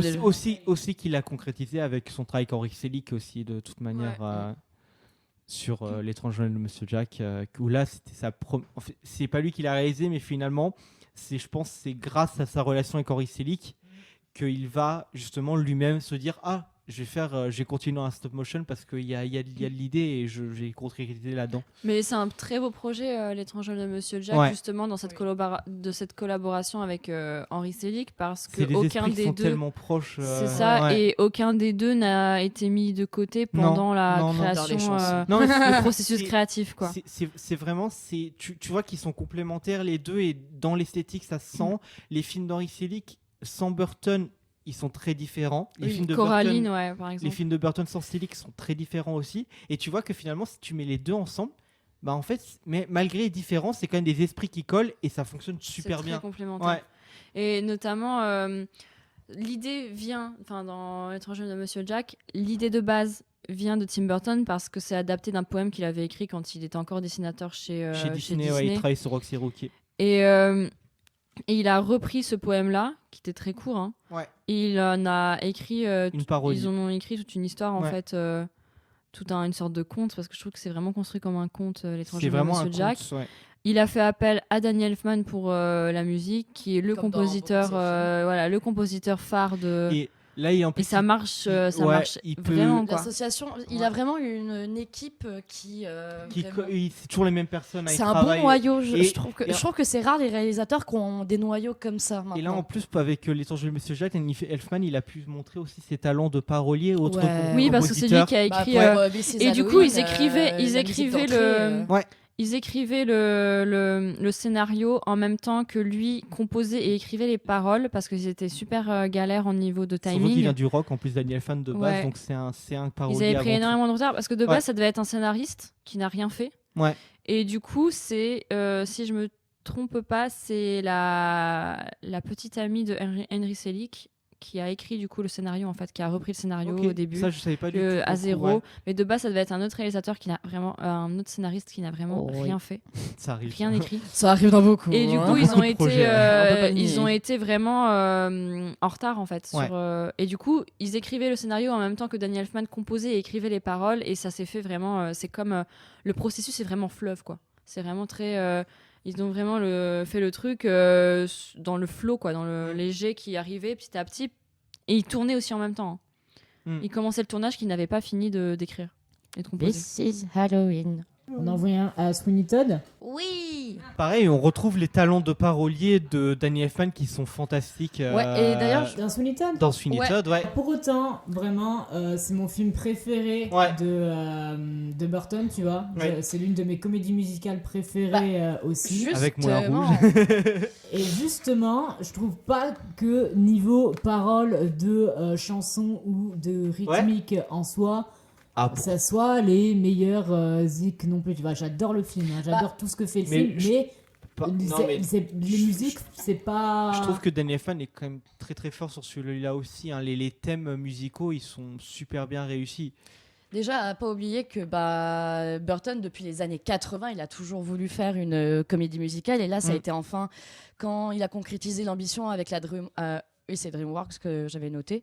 Et à sa sortie, ça a été accueilli ça a été très bien accueilli, ça a été super cool. Et même Danny Elfman a eu énormément de récompenses. Mais malheureusement, ça n'a pas duré longtemps, mais ça a été un semi-échec commercial. Et pour une comédie musicale de Burton. Critique aussi, y a pas, finalement, Sweeney Todd n'a jamais vraiment été aimé par la critique, malheureusement. Je sais pas, en plus, le film, sur tous les aspects, je le trouve intéressant. Et les chansons aussi, moi, je les trouve top dans le fond. Elles sont super cool. Moi vraiment, au niveau esthétique, j'aime pas Sweeney Todd, moi, mais j'adore. au niveau grenier. Mais par contre, au niveau des chansons, à chaque fois, il y a un thème où il chante lui tout seul sur les quais. Et là, j'étais en mode. C'est incroyable, vraiment. Mais oui, les moments chantés sont beaux, poétiques et charmants. Vraiment. Les Pretty Woman quand il rase la barbe de Alan Rickman, c'est super. Excellent. Welcome in London aussi, la première chanson. Excellent. Mais j'ai juste ces deux-là en fait. Je l'ai revu il y a 2 jours et j'ai plus que ces deux-là. Donc c'est ça qui est un peu terrible en soi. Mais bon, après ces musiques sont déjà très bien, mais ce que j'adore vraiment dans Sweeney Todd. Après aussi, c'est qu'il faut pas oublier que Sweeney Todd, c'est une comédie musicale qui existe avant, justement que lui l'écrive, etc. C'est une production Broadway. Enfin, non, pas Broadway, mais en tout cas, c'est une production comédie musicale de scène de base. Si, c'est Broadway. C'est Broadway ? Ah oui, c'est Broadway. C'était bien ce que je me disais parce que c'est très Broadway au niveau des thématiques, etc. Mais du coup, ça fait longtemps que je l'ai pas vu et du coup, ça mélange dans ma tête avec l'épisode de The Office sur Sweeney Todd. Alors non.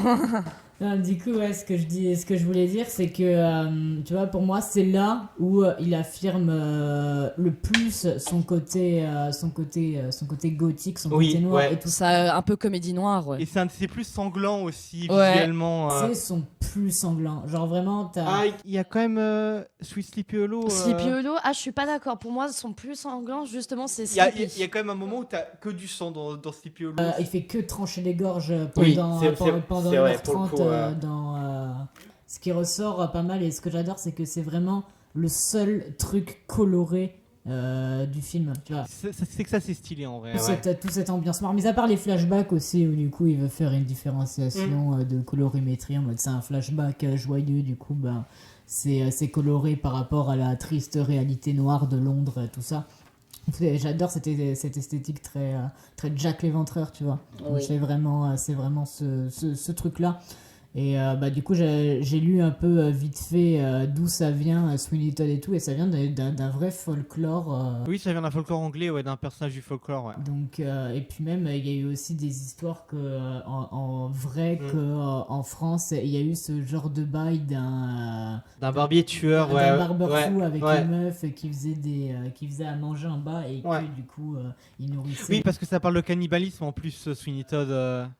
Et puis c'est pour ça aussi que j'avais fait le lien un peu avec Del Toro qui du coup 8 ans après fait Crimson Peak, tu vois, parce qu'il est toujours un peu en retard par rapport à Burton qui est aussi son plus sanglant et qui se ressemble beaucoup, je trouve, dans ce truc d'un duo. Vous avez vu Crimson Peak ou pas ? Ouais, moi je l'ai vu. C'est l'un des seuls films que j'ai plutôt bien aimé de Guillermo del Toro parce qu'en général j'ai beaucoup de mal avec. Ah ouais, moi aussi. Ouais. Ok. Je déteste Labyrinthe de Pan. J'aime pas. Ah non, moi pas d'accord. Moi j'ai beaucoup aimé. J'ai pas vu. Moi j'adore Labyrinthe de Pan. J'ai pas vu La La Forme de l'eau. J'ai trouvé magnifique. Ouais. Mais T'as vu Pacific Rim ? Non. Non. Je crois Ils sont pas. plus J'ai loin, vu le dernier, le Nightmare Alley. Ouais. C'est pas son dernier, non, c'est son avant-dernier. Moi j'ai pas aimé Nightmare Alley. En plus j'étais allée le voir au cinéma et tout, ça m'avait vraiment. J'avais pas trouvé ça. C'est le seul que j'ai pas aimé de Guillermo del Toro à l'heure actuelle. C'est moins Del Toro je trouve que j'ai vu. Ça m'a pas beaucoup marqué quoi. Mais du coup, pour revenir à Crimson Peak, il mériterait son émission aussi, Monsieur Guillermo. C'est Tim Burton en soi, donc je pense qu'on retomberait un peu dans la même gimmick avec Del Toro, même si forcément c'est différent dans pas mal de trucs, mais je pense qu'il y a beaucoup plus intéressant à aborder ailleurs. De toute façon, là, c'est mi-Burton, un peu de Del Toro qu'on fait.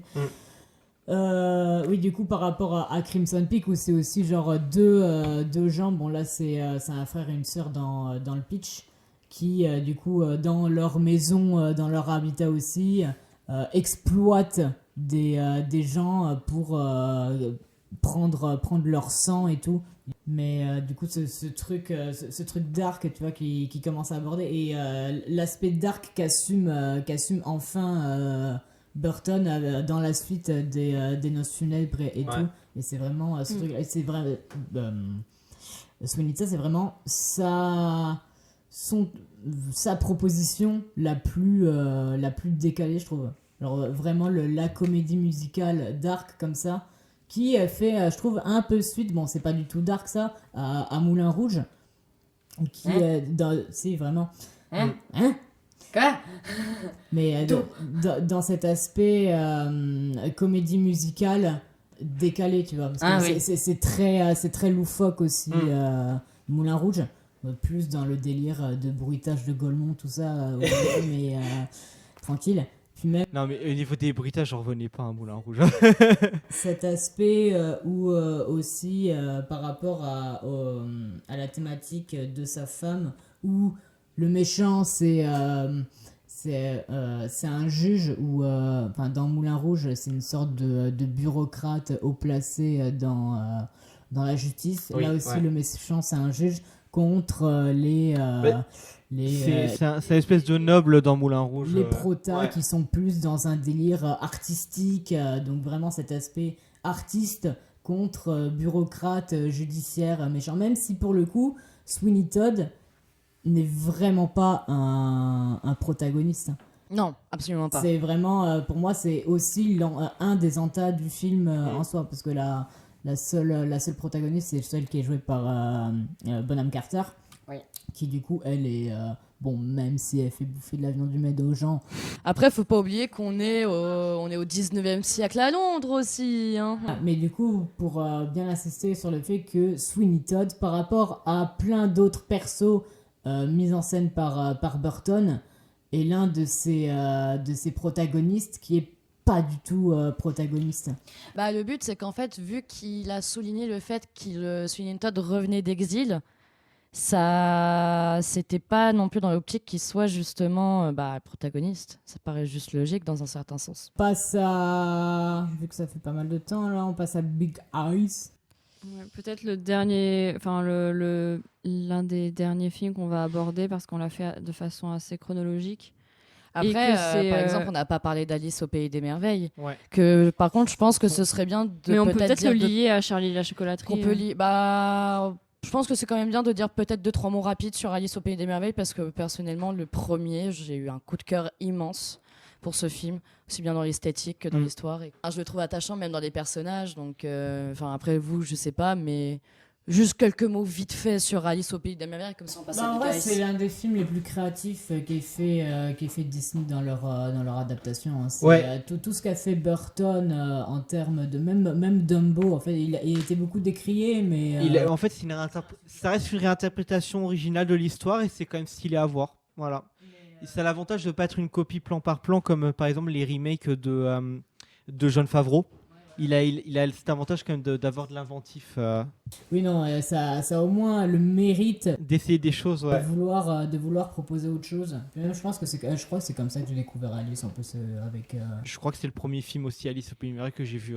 En vrai, par contre, ils auraient dû en rester là, parce que le deuxième, comment il était non, je suis pas spécialement d'accord. Moi, j'ai bien aimé le deuxième, mais je l'ai trouvé peut-être un peu trop décalé. Déjà en fait. parce que déjà c'est pas Tim Burton, il a participé à aucun moment de l'écriture, il a rien fait sur le film à part être producteur exécutif. Son impact est zéro sur le film. Mais non, vraiment il a eu j'avais aucun trouvé impact. ça très très nul. Ouais, non, il est mauvais. C'est trop dur avec lui. Et après le rôle de comment il s'appelle déjà, l'acteur justement qui joue Borat.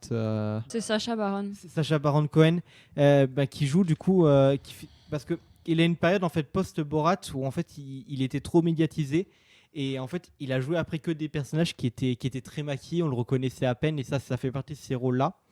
Et je trouve là il montre vraiment en tout cas une bonne performance d'acteur dans un film comme ça, et c'est peut-être un de ses seuls rôles de ce type dans sa carrière. Et je trouve que vraiment, s'il y a vraiment un truc à retenir du deuxième Alice au Pays des Merveilles, c'est la performance de Sacha Baron Cohen. En plus, je trouve que en fait ils ont juste repris Dans Alice de l'autre côté du miroir, Ouais. ils ont juste repris la réécriture faite par Tim Burton des personnages qu'il avait réintroduits dans, Ouais. dans son Le chapelier interprétation, en fou, fait, etc. Ouais. en un peu plus 3D, des fois. Ouais. Et c'est tout. En fait, je trouve qu'il apporte rien de plus que le 1. Mais il n'y a pas de développement de Vraiment, personnages. Les personnages, au niveau de l'identité, restent les mêmes. Mis à part peut-être autour du chapelier fou qui a perdu la mémoire et tout, c'est plutôt intéressant. Mais j'avais trouvé rien de Mais, pertinent. Quoi. ouais. C'est pas ça que par rapport au premier, en tout cas, il offre sur rien de vraiment intéressant. Donc voilà, après on pourrait peut-être passer à Big Eyes parce Ouais. que c'est On peut finir par Big Eyes. pour Ouais. Big Eyes parce que moi en tout cas personnellement je trouve que c'est parmi ses derniers films c'est le seul qui soit vraiment bon. Ouais. Tous les autres qu'il a fait à partir des années 2010 j'étais assez Dark Shadows, j'ai trouvé ça vraiment minable. Miss Peregrine, c'était intéressant. Dark Shadows c'était vraiment pas ouf. C'était Ouais. minable. Ouais. Miss Peregrine c'était pas frappadingue non plus. Au moins, il est plutôt bon, genre, et au Ouais. moins, il est assez original quand même dans ce qu'il aborde. Et il a l'avantage aussi d'essayer quelque chose avec ça qui est plutôt stylé. De parler de la Seconde Guerre mondiale, c'est la première fois qu'il le fait, qu'il tente de le faire. Et voilà. Et effectivement, Big Eyes, qui est le film peut-être le plus original Ouais. de sa filmographie. Et oui, disons le plus original en termes de. En fait, c'est marrant parce que tu reconnais quand même bien que c'est du Tim Burton, rien que en fait dans le choix de l'artiste traité. Oui. Ouais. L'artiste en question, enfin si vous connaissez du coup les tableaux de Big Eyes, il y a quelque chose de profondément lié, je trouve, à la distorsion du corps que tu peux retrouver chez Tim Burton. Donc déjà, il y a un truc très burtonien en fait dans le sujet même Pareil, le sujet principal il de ce décide biopic. de parler d'un artiste torturé. Et c'est Aussi, comme, ouais. comme il C'est un faisait truc dans qui Ed Wood. revient beaucoup. Ouais. Et l'esthétique, même si elle est peut-être un peu moins distordue que dans d'autres Burton, je trouve qu'on retrouve quand même une patte sans être trop lisse comme je trouve dans Miss Peregrine ou pas très belle, enfin pas très pertinente en termes de beauté visuelle dans Dark Shadows. Je trouve que Big Eye c'est vraiment un beau film. J'avais adoré la façon dont aussi était mise en avant en fait cet artiste-là qui du coup pour expliquer très vite fait pour ceux qui n'ont pas vu Big Eyes, parce que c'est vrai que c'est un film que en fait, au final pas beaucoup de gens en ont vu parmi les Burton, c'est pas le plus regardé de tous les Burton. C'est en fait ça se concentre sur la vie d'une artiste dont je vais retrouver le nom très vite parce que je me souviens plus de son nom. C'est Margaret, voilà. Margaret Keane. Qui était en fait était peintre. Elle avait un style très particulier parce que son identité, c'était de peindre des personnages qui avaient des très gros yeux. Souvent des enfants. Ouais. Surtout des enfants. Donc, encore une fois, thématique de l'enfance, etc. Et de l'évolution aussi du corps par rapport à l'enfance. Et en fait, ses œuvres se font voler par son mari. Lui, il obtient tout le crédit.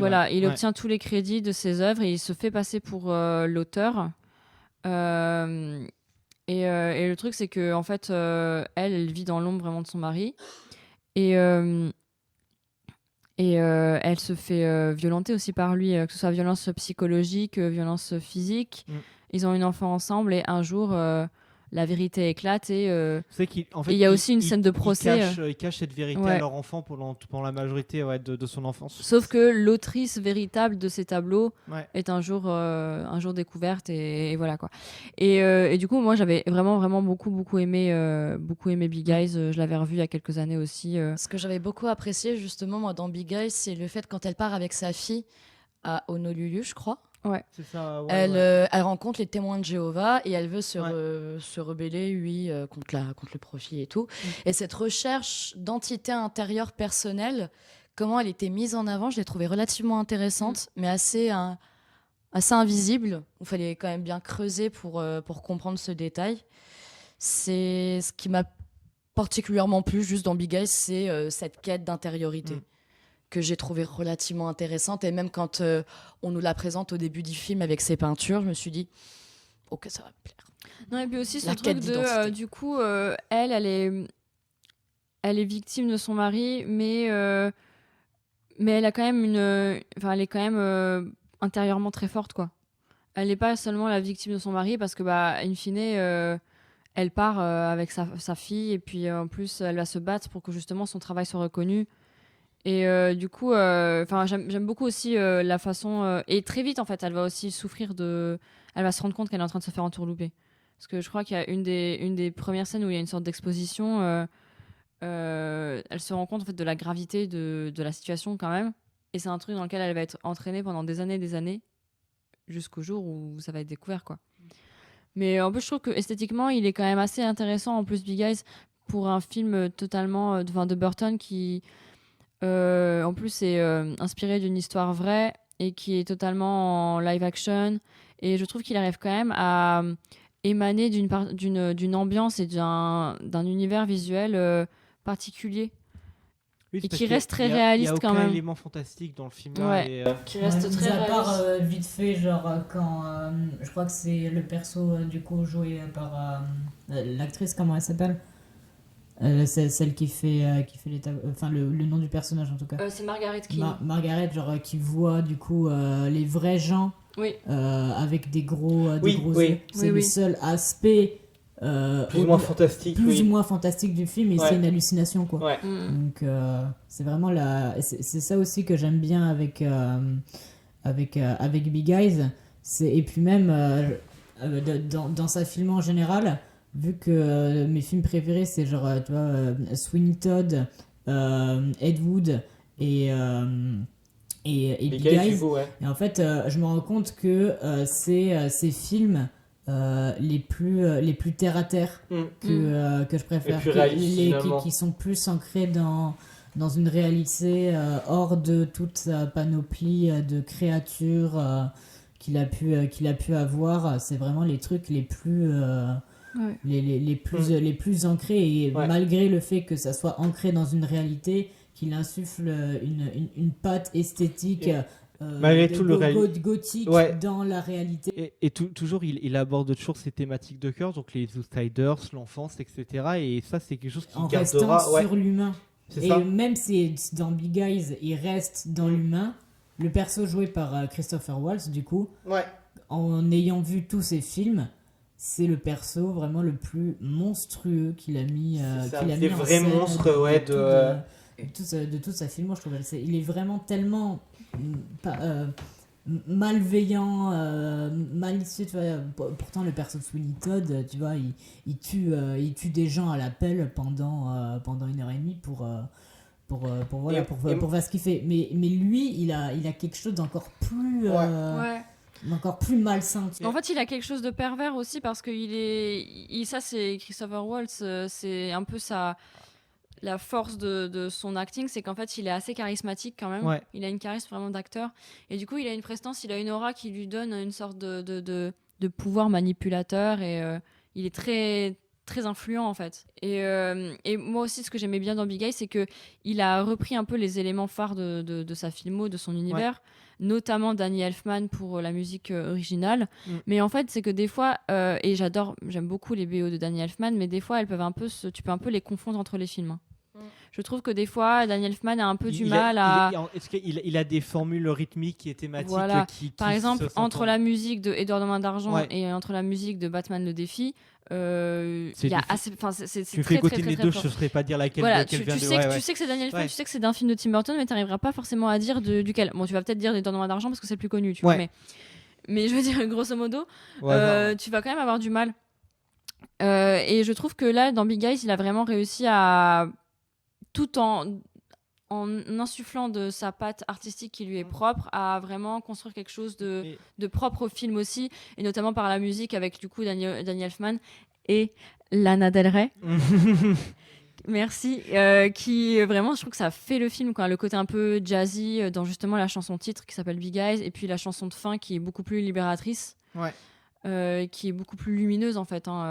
Aussi, je trouve, on retrouve beaucoup d'éléments en fait du cinéma de John Lee Hancock c'est le réalisateur du fondateur du coup le film sur McDo et de ah oui, et oui, de, oui. et Non, mais de c'est dans pas- l'ombre de c'est pas- Marie et aussi et pareil Daniel T'as pas Elfman tort. sa musique me fait penser du coup au compositeur de ces deux films là, du coup Thomas Newman. Et en fait, en fait, c'est une période très biopique en fait dans une globalité de cinéma américain, justement avec John Lee Hancock qui c'est vraiment sa patte, le film biopic. Et je trouve que ce film-là, il y a vraiment, en tout cas, une patte en commun. Et c'est un truc que j'aime beaucoup parce que, genre, voilà, Dans l'ombre de Marie et Le Fondateur, ça fait partie de mes 2 films préférés. Vraiment fait un Et, film sur le fondateur de McDo, ouais. le fondateur de Disney. C'est Il ça. faut de tout, hein. Mais pareil, c'est Le aussi. pire film de tous les temps. Alors, pas du tout, parce que là, non. Le défenseur. Non, et pour le coup, c'est qu'ils sont pas montrés comme des bonnes personnes, les deux, dans les 2 cas. Et c'est pour ça que là, après, dans l'ombre de Marie un petit peu plus, parce que c'est un film quand même qui est produit par Disney, donc ils ne pouvaient pas se donner forcément trop. Non, ils ont encore été soft. Alors que dans Le Fondateur, ils sont pas soft il est pas soft du coup, justement, Johnny Hancock. Et c'est quand même intéressant que McDo ait laissé faire ça d'ailleurs. Mais pour le coup, vous parliez effectivement d'un passage qui est un vrai monstre. Et pareil, là, dans le cinéma de Johnny Hancock, c'est un truc qu'on peut retrouver aussi, c'est que genre c'est pareil, dans le cas du Fondateur, c'est la même chose. C'est un mec qui va se prendre tout le crédit de quelque chose qu'il n'a pas fait. Parce qu'il a volé l'idée du restaurant McDonald's au frère McDonald's, justement. Et là, pareil, c'est une thématique qui est en commun et qui est une thématique que j'aime beaucoup dans le cinéma. Et esthétiquement, effectivement, le film de Burton, je sais pas, peut-être qu'ils se sont rencontrés, ils se sont déjà parlé, je sais pas du tout, je me suis pas renseigné. Et en tout cas, il y a un truc en commun d'une thématique entre les films de Johnny Hancock et de Big Eyes de Tim Burton, qui est un film que j'aime beaucoup parce que j'adore les biopics et les biopics qui sont traités dans ce style-là. Oui. Ben, c'est quelque chose que j'apprécie beaucoup. Voilà. Ce que j'aime, l'un des trucs qu'on n'a pas dit aussi, c'est ce que j'adore et qu'il avait déjà fait dans Ed Wood, qui est littéralement le truc là, c'est la notion d'artiste raté. Genre, Oui. D'un film raté, bah tu l'as un petit peu aussi dans Les Noces funèbres. Hein. De base, il s'est inspiré d'un film raté. Hein. ah bah oui, bon là c'est une inspiration autre chose, mais c'est pas dans le scénario même quoi. Oui. Mais du coup, ouais, dans Ed Wood, qui est littéralement le réal raté par excellence. Après, moi, j'ai jamais vu un de ses films. Il faudrait voir pour le croire, tu vois. Pour avoir vu des extraits, bon, c'est Apparemment, c'était raté parce que c'était fauché. Mais C'est quoi, Ed Wood? oui. Oui. C'est Raté parce que c'était fauché. Oui. Oui, donc du coup, au niveau de l'artiste raté qui du coup reprend dans Big Eyes, mais du coup, qui là le fait de manière toujours. Sauf que là, il est pas volontairement. En fait, c'est pas la volonté de l'artiste d'être raté, c'est contre sa volonté dans le cas-là. Oui, c'est pas lui que les gens trouvent mauvais, mais c'est lui qui sait qu'il est mauvais de base par rapport à Ed Wood. Alors que Ed Wood est certain d'être un très bon réalisateur. La thématique de l'artiste raté que j'adore, que j'aime parce que that's me. That's me. Oh, He's literally me. He's literally me. I am Ryan Gosling. Trop bien. Et tout, du coup, ça m'a comfort movie quoi. Le jeu? On passe au jeu? Allez, Let's go. je peux avoir une feuille et un stylo. Oui. Ça game. Alors, mes choix de jeux ne sont pas très intéressants, pas très originaux, mais c'est pas grave. Et en plus, en fait, je suis en train de les relire depuis tout à l'heure, je me dis, putain, en fait, il y a des trucs un peu cons quand même. Mais bon, ça va être surtout une question de rapidité. Donc, je propose 2 jeux relativement courts. C'est premier jeu, c'est 19 questions, et le deuxième, c'est une 20aine. Alors, le premier jeu, je vais tout simplement vous donner 3 mots, et vous devez me dire rapidement quel est le film de Burton. Okay. Donc, c'est juste ça, c'est vraiment qu'un truc de rapidité. Alors, il y en a qui sont vraiment très très simples, mais il y en a en fait, vu que tu as pas mal de choses qui peuvent être liées. Oui, c'était comme Coppola, ça se Ouais. quoi.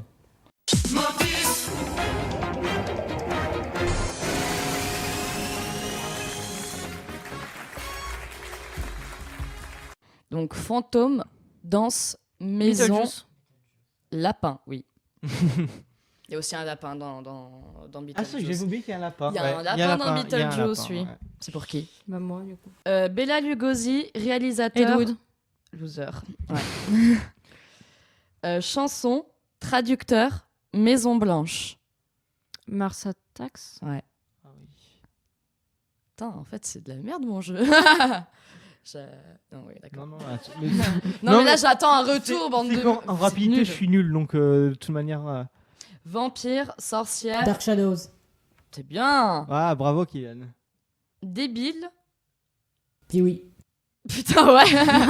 J'avais même pas fini mon truc. Le pauvre.